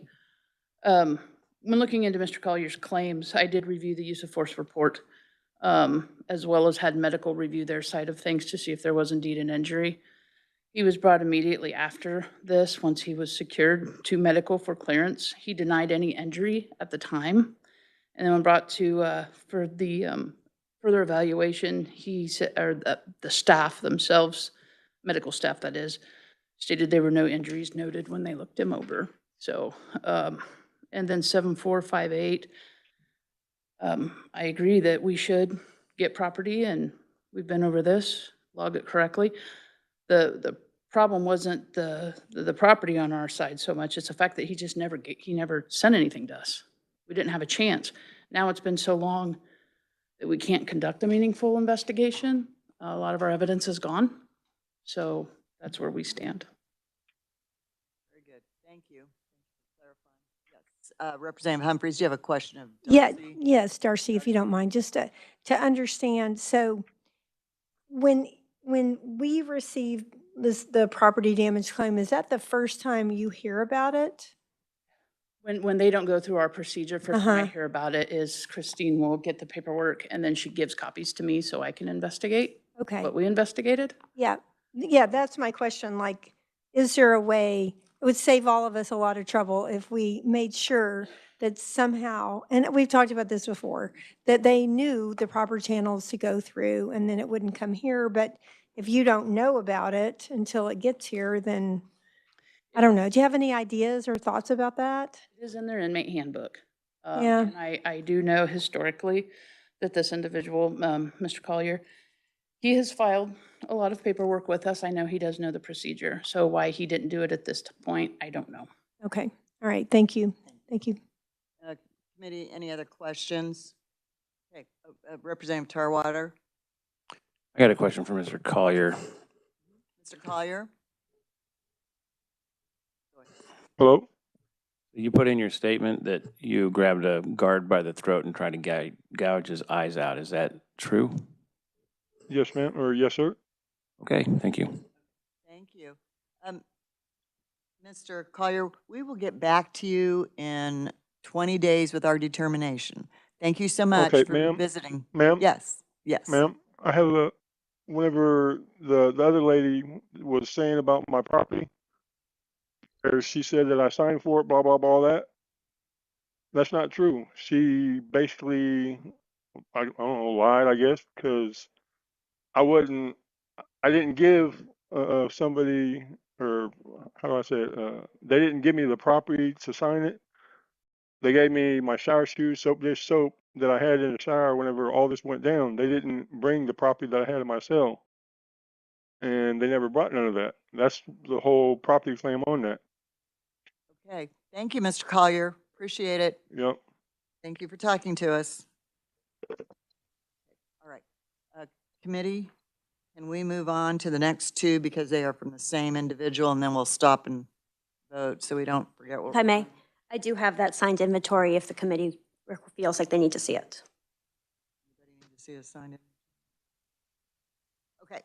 Claim number 7432 and 7445 are Edric McCarty, might be going by Edric Lucas, $10,000 personal injury and two $10,000 personal injury claims. Are we calling him?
I'm not hearing anything. I don't know if anything's being said.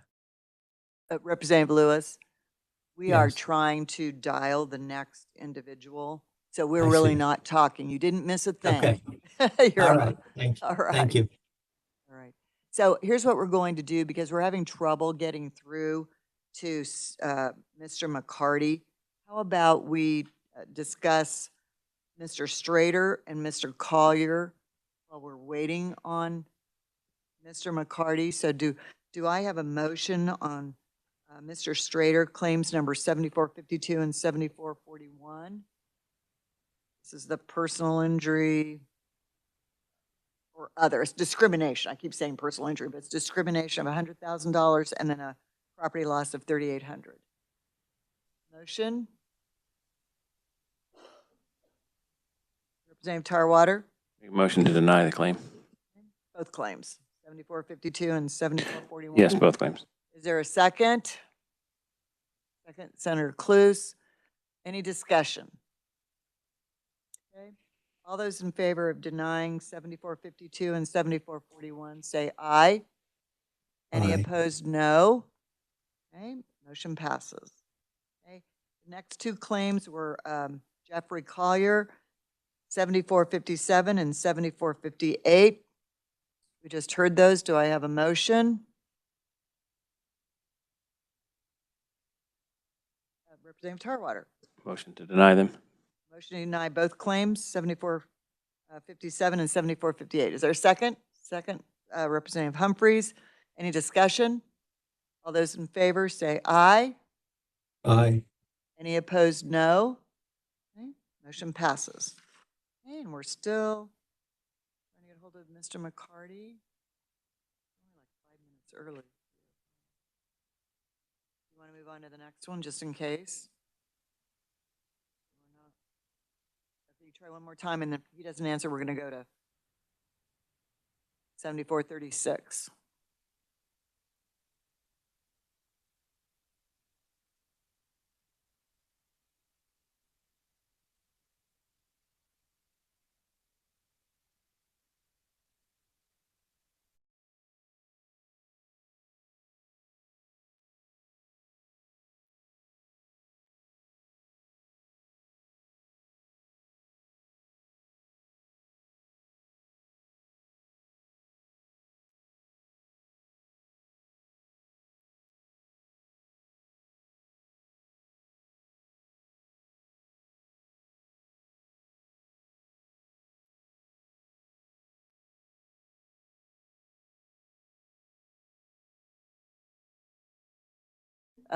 Committee, we are having trouble reaching Mr. McCarty. His claims are 7432 and 7445. So we're going to push ahead and we're going to try claim number 7436, which is Preston Ladd, in the amount of $551.12 property loss. So can we try Mr. Ladd? Thank you.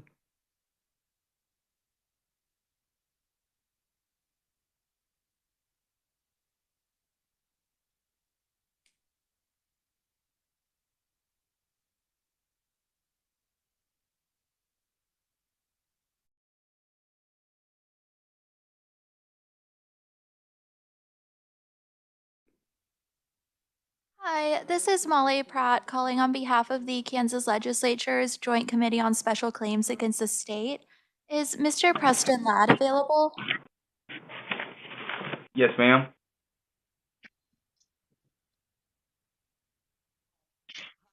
Mr. Can you Ladd? hear us? Yes, can you hear me? Very good. Yes. So this is Senator Dietrich. I'm chair of the Joint Committee on Special Claims in the state legislature. So we have you on speakerphone with the committee and we're hearing your claim 7436. It's a property loss in the amount of $551.12. So we've got all of the documentation that you submitted in front of us. And we're going to ask you if there's anything more you would like to tell us about your claim. And then we have Department of Corrections staff here who will also talk to us about the claim. So at this point in time, do you want to explain anything about your claim or give us more information?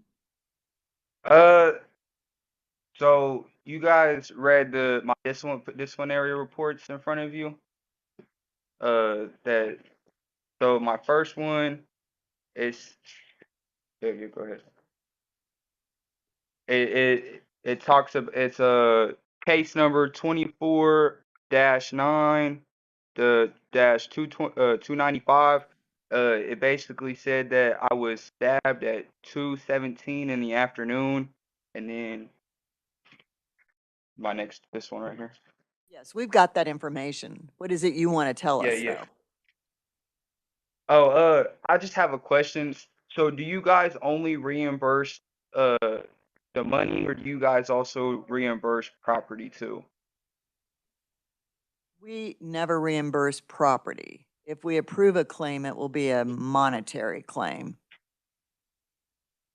Meaning what? Money, not property. Oh, okay. So since I owe money to the county for my cases, will all that money go to those cases and I won't see a dime? That's correct. Okay. Does that change anything for you? Yeah, it means that I don't get none of my property back. So that's what I was wanting when I filed the suit, was to be reimbursed for property. So does that mean you want to withdraw this claim request? Because it would not be property that we'd be giving to you.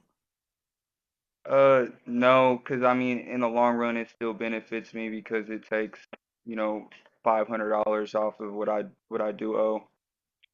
Okay, all right. So you want to go forward with your claim, and you understand it would be, if we approve the claim or any part of the claim, it would be money, not property.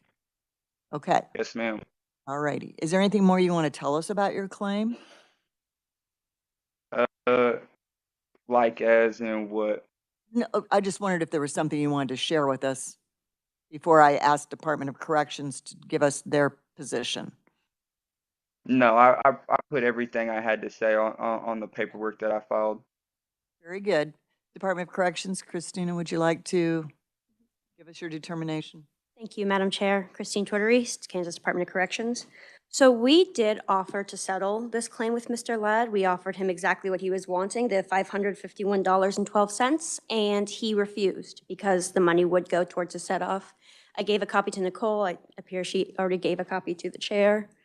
So as Mr. Ladd has already flat out denied the compensation this committee is able to give, we recommend his claim be denied. Thank you. Thank you. All right, committee, do you have any questions? Okay. Mr. Ladd, Only did you want to add anything? Because we're going to close the hearing. Yeah, I wasn't aware that you guys only did money value, or I would have settled with the state at that time. That's why whenever I asked those questions, that's why I directed them today. Thank you. I appreciate that. All right.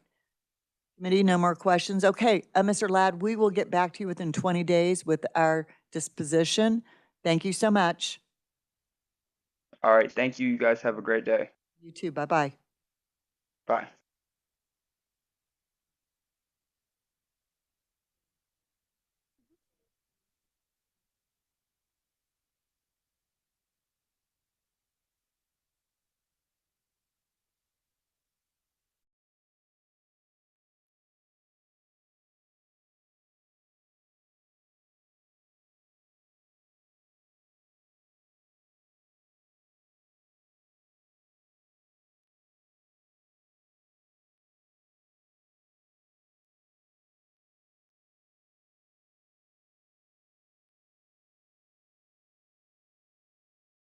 Committee, are we still trying to get a hold of Mr. McCarty?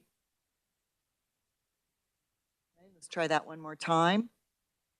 If we don't get a hold of him, we will go to claim 7444. Mr. Thompson.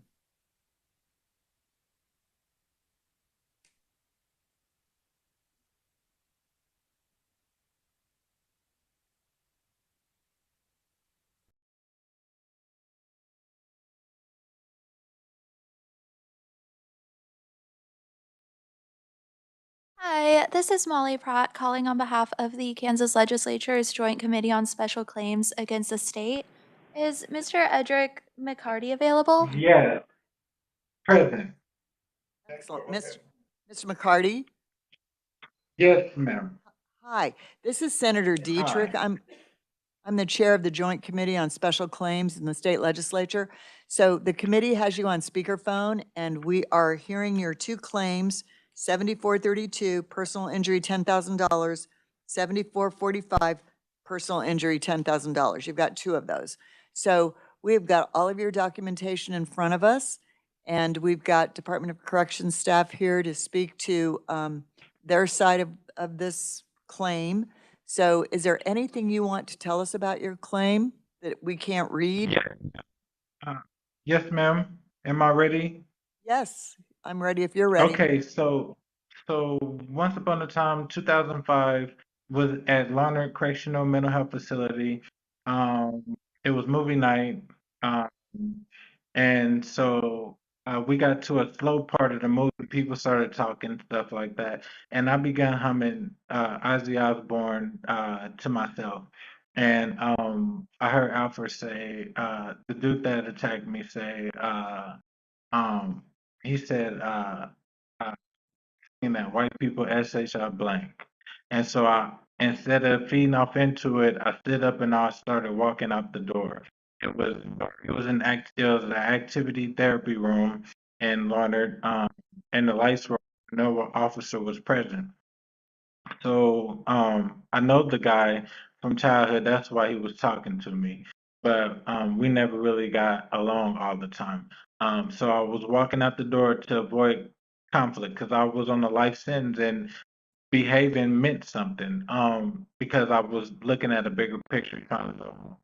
So long story short, he approached me and he got in front of me and he attacked me. He left contusions on the left side of my eye, the right side of my eye, the left side of my cheek, the right side of my cheek, and gave me a black eye bruise on the left side of my um, and at that time, the culture for the administration was to write you up no matter what happened. Like if you get beat up, or like battered, you still got wrote up as fighting. And so the DR was as fighting, but that's not what happened. And the cameras showed that basically I got battered. And the reason why I didn't attack him and defend myself because I'm big, is because I wanted to go home. And the bigger picture was, do what you have to do, take a butt whooping if you have to, just to go home. On the second claim, was against a Deshaun Hughes. Once upon a time, about 2020, I was at the same place. I had left but came back, not on a new case, but like from a different facility. I got out of El Dorado lockdown. I was in Larned Correctional Mental Health Facility. And it was dayroom time.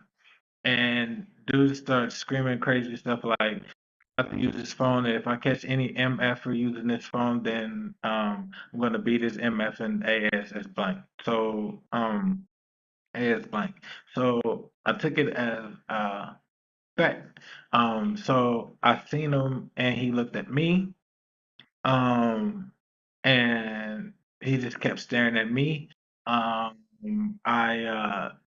grabbed the plastic ice container lid, and he got off the phone. I dropped the lid, and he started punching me. So he left contusions on the left and right side of my face, contusion on the left, my left rib cage, and black eyes. Well, at least one black eye on my right or left. I can't remember. I think the left side of my face.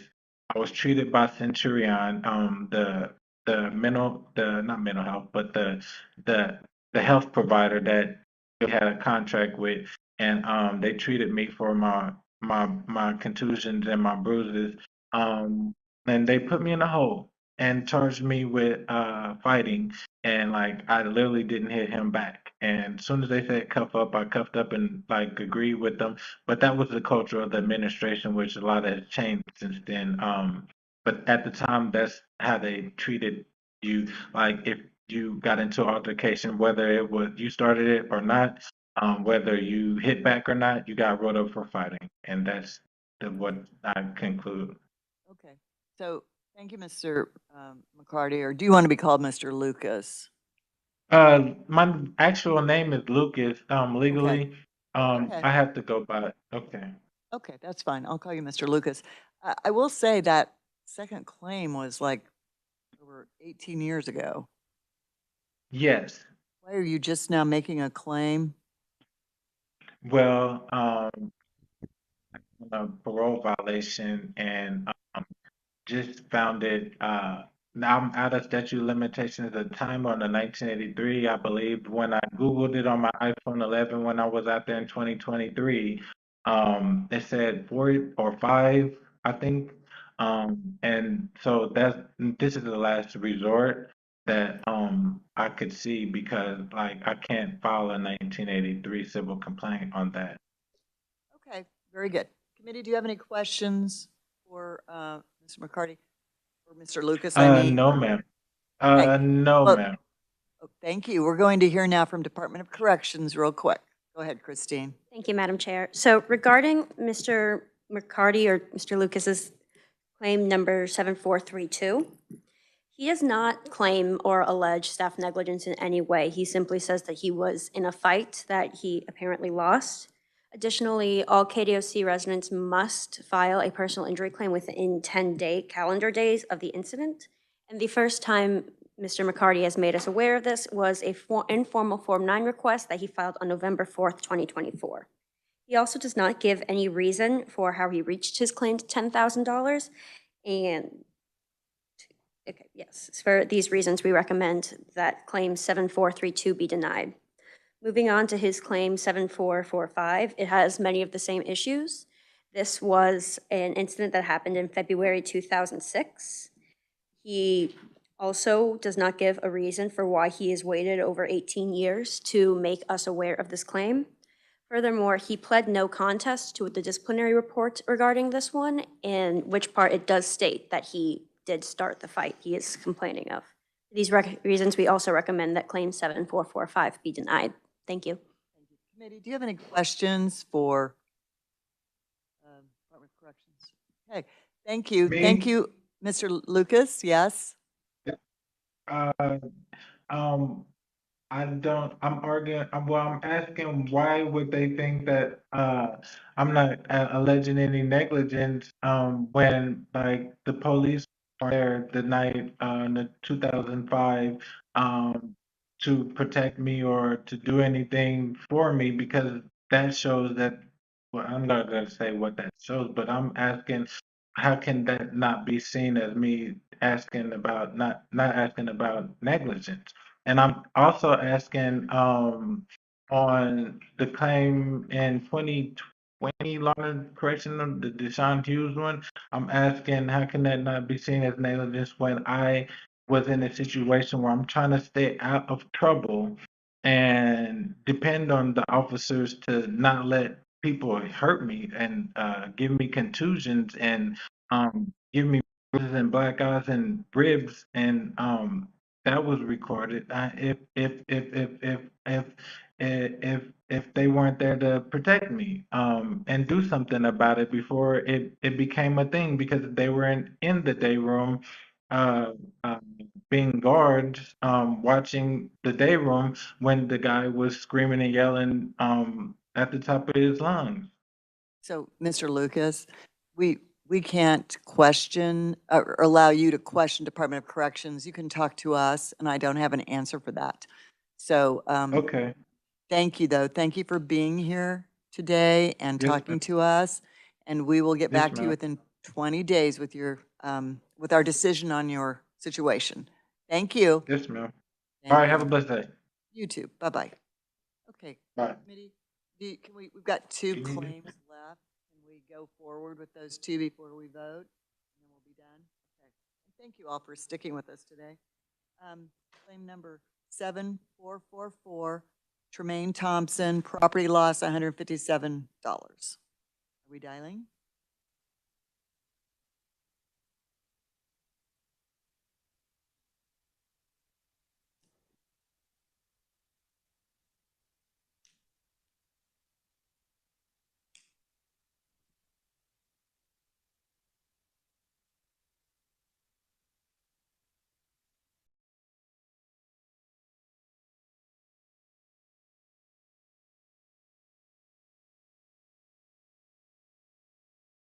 Hi, my name is Molly Pratt, and I'm calling on behalf of the Kansas Legislature's Joint Committee on Special Claims Against the State. Is Mr. Tremaine Thompson available?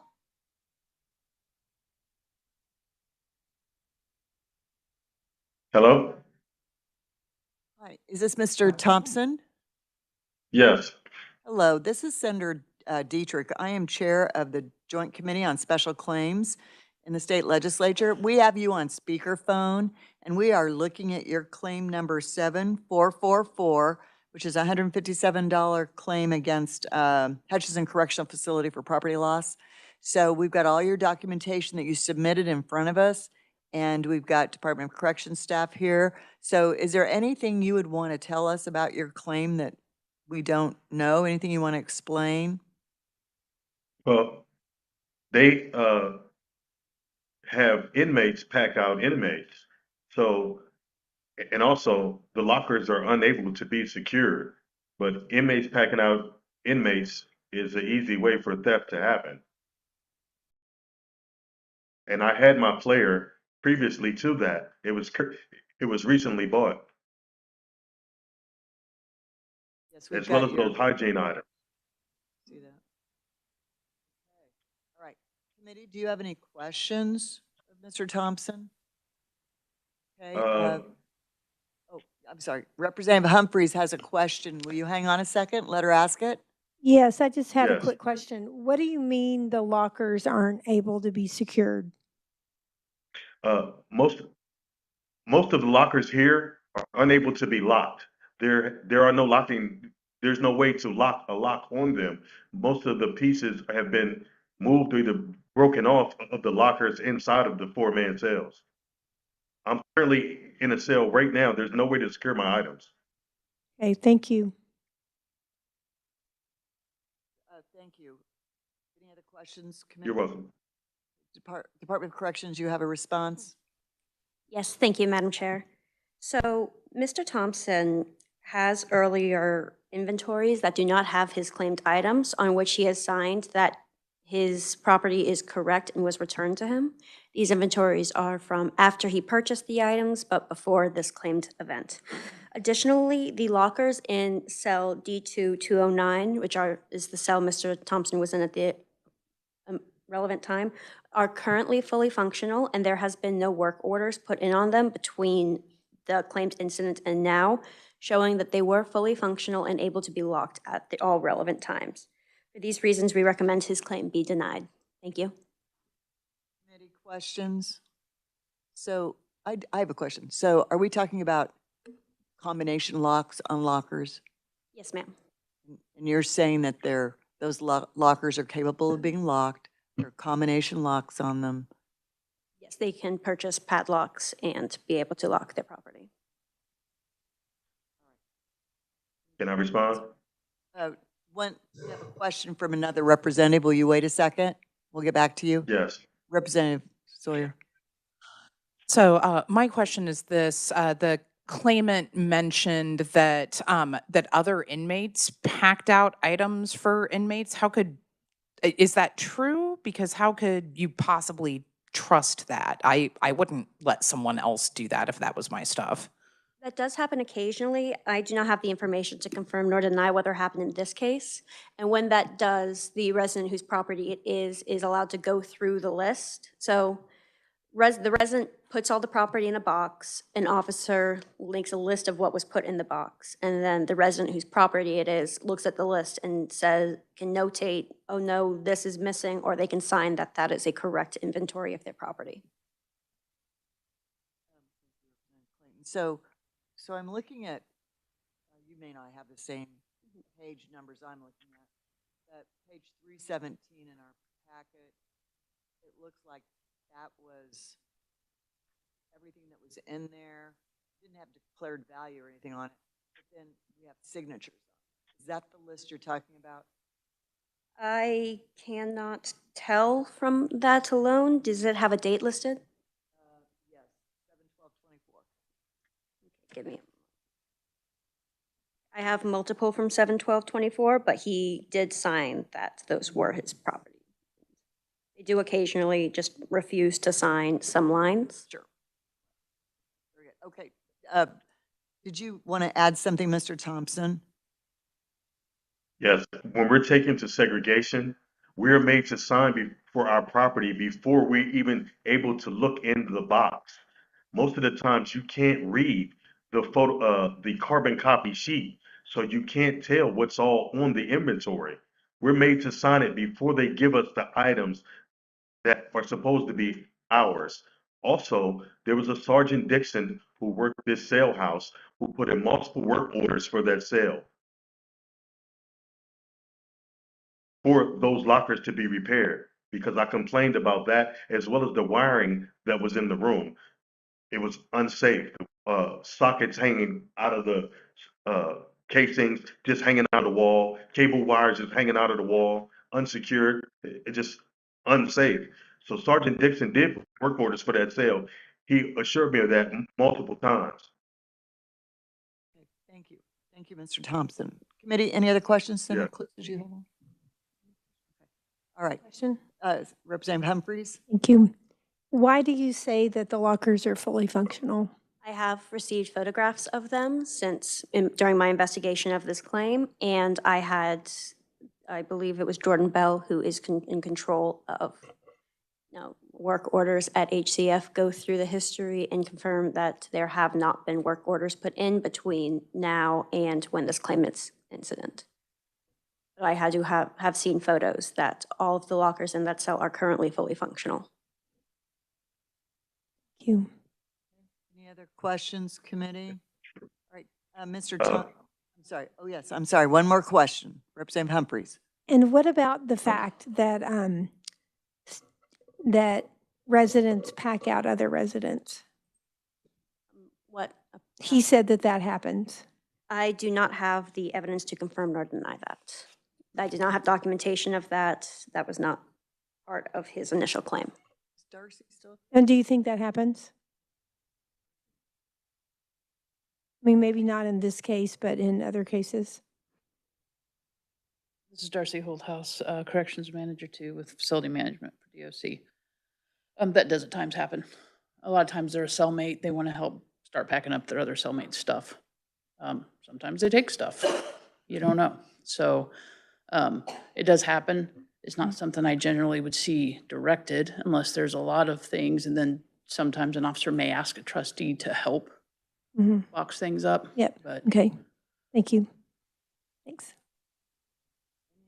Any other questions? Okay. Thank you. Thank you, Mr. Thompson. We will get back to you in 20 days with our determination. Okay, thank you very much. You have a good day. Thank you. Bye-bye. Bye.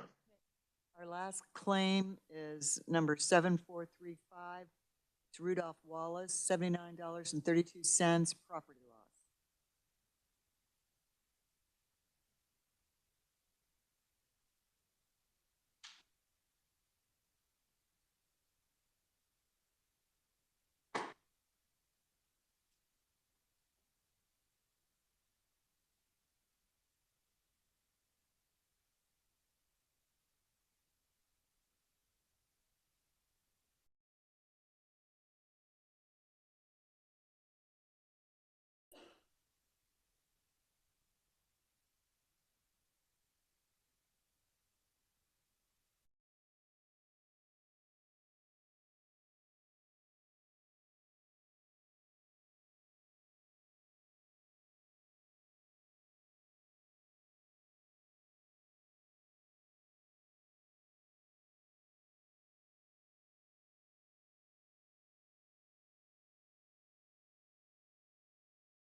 we are dialing to get in touch with our last claimant, Mr. Wallace. Do you have an answer yet?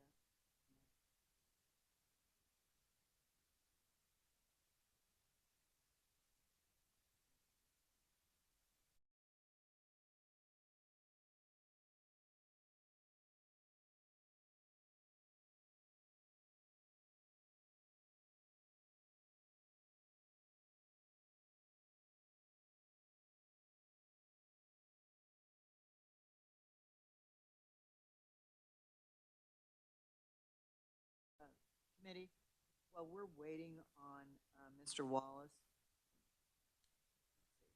is it 7436? Let's look at claim number 7436. This is Mr. Ladd, and he was offered a settlement and then refused it. He wanted property, not cash. What do you want to do? What's the desire of the committee with 7436? Senator Haley? Just to clarify, that's the one that the department got they denied the property, but you can't go back now and claim since they can't get the property. He was offered a settlement. Go ahead, yeah. But he wanted the property, but he didn't take the property. Now It's off the table now. Right. And so any money that he gets goes toward restitution anyway. He doesn't get cash. That was his problem. He was hoping he would get cash for the property. Because if he gets cash, it doesn't go toward anything but restitution. All right. Do we have a motion?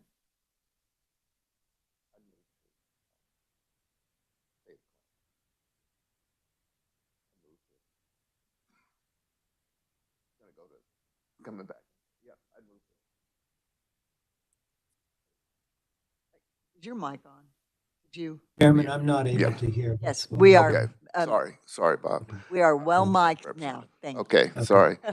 I think it's kind of an interesting situation all around, but I guess I'd move to pay the claim. Okay. Do we have a second? Representative Clayton seconds.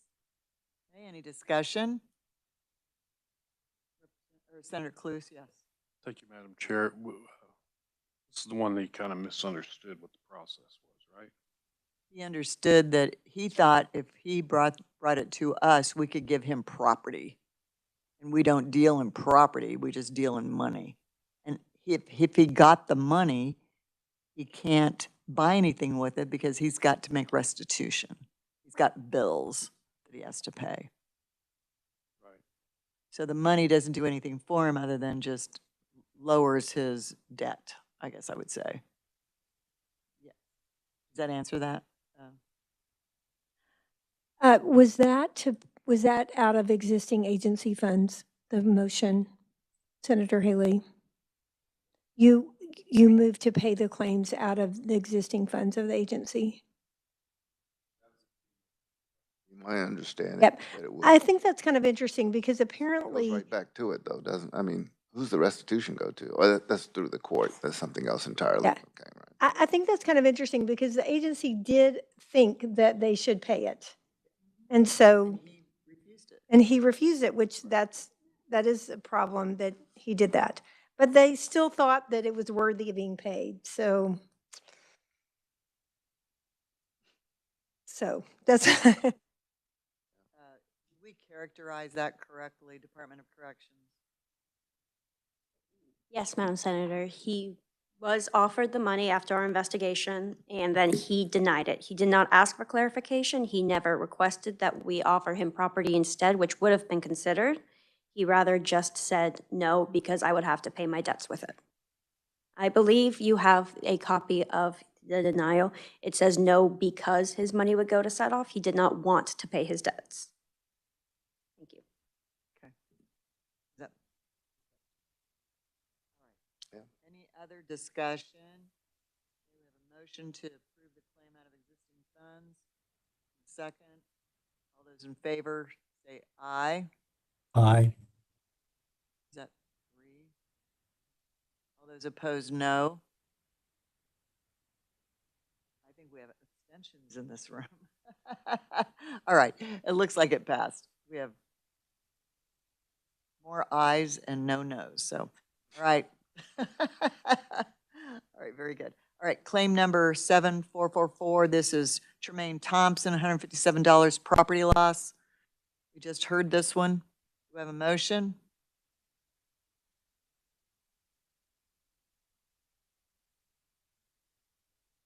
Representative Clayton? I mean, I don't know if I have the votes on this, but it's the thing about the fact that we don't have it proven whether an inmate did or did not pack out his stuff. That is leading me to make the motion to pay from existing funds. We have a second. Senator Cluse, I'm sorry. Senator Cluse seconds. Any discussion? All those in favor of paying the claim, $157 out of existing funds, say aye. Aye. Aye. Any opposed, say no. 2. 3 noes. Senator Haley, what were you? Aye. Cluse is an aye. Clayton's an aye, and Representative Bob Lewis is an aye. aye. Okay, Aye. motion passes. Okay, we're still waiting on, McCarty, Lucas McCarty. Thank you. All right, this is claim number 7432 and 7445, and this is Edric McCarty Lucas. Do I have a motion? Representative Humphreys? Thank you, Madam Chair. I move to deny claims both 7432 and 7445. Is there a second? Representative Clayton seconds. Any discussion?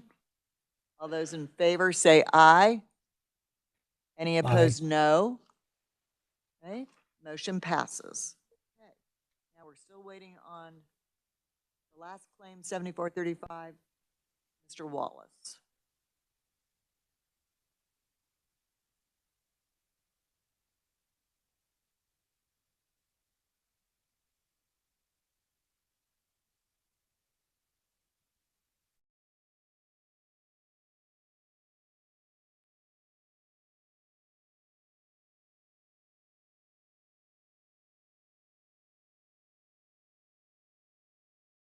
Is it just not going through when you're done?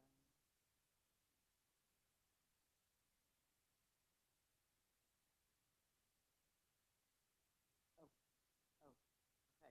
So we're calling Hutchinson Correctional Facility. Okay.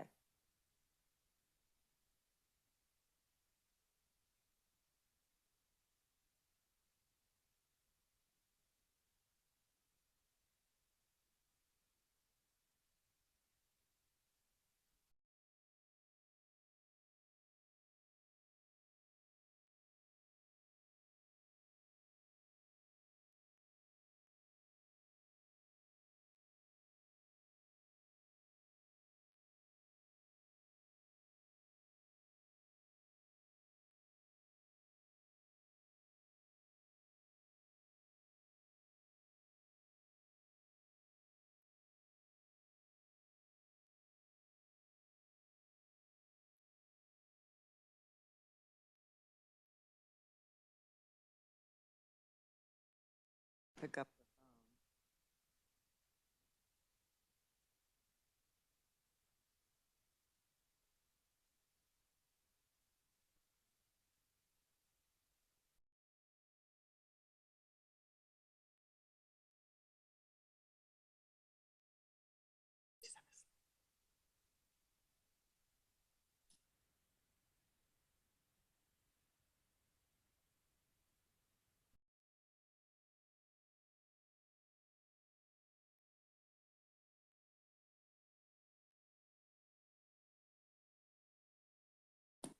All right, Darcy, can you, we can't get through to Hutchinson.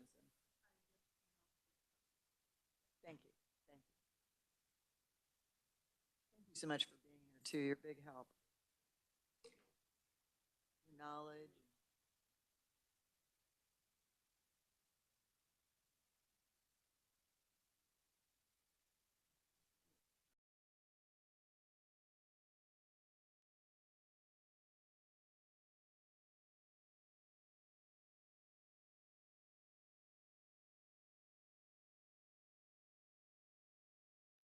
We're still waiting on Hutchinson Correctional Facility and Mr. Wallace. That's our last one today. So while we're waiting, committee, I might remind you that our next meeting is September 9th. Make sure you've got that on your calendar, and you guys are, I'm happy to have you substitute anytime. Nice job. And now you get the flow of it, don't you? Yes.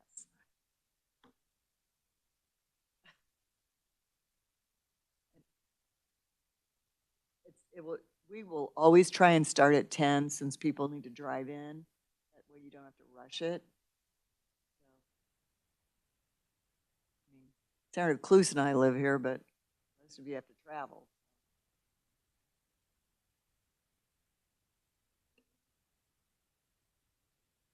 Okay, we think it's going through. Oh, nothing is going through. Oh, maybe coming. There is not enough.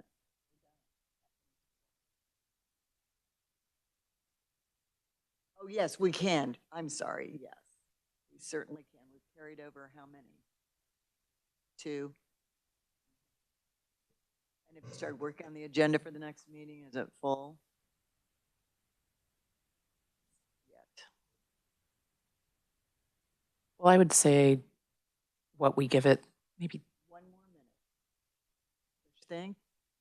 1 more minute, and then we'll carry it over.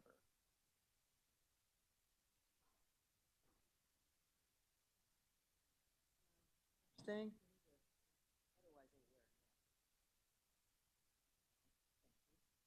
All right, we're going to give it another minute, and then if we can't get through, we'll just carry Mr. Wallace over to our next meeting, which is on September 9th.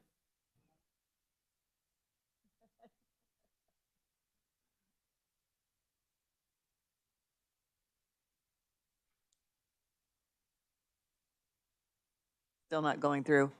All right, committee, I'm going to adjourn this Joint Committee on Special Claims Against the State, and we will make a motion to carry over. We can do that. Would you like to make a motion, Representative Clayton? I would like to make a motion to carry this over. Claim number 7425 or 35. Is there a second? Representative Tarwater seconds. No discussion, I assume. All those in favor say aye. Aye. Opposed? Okay, we will carry over Mr. Rudolph, 7435. Thank you all so much.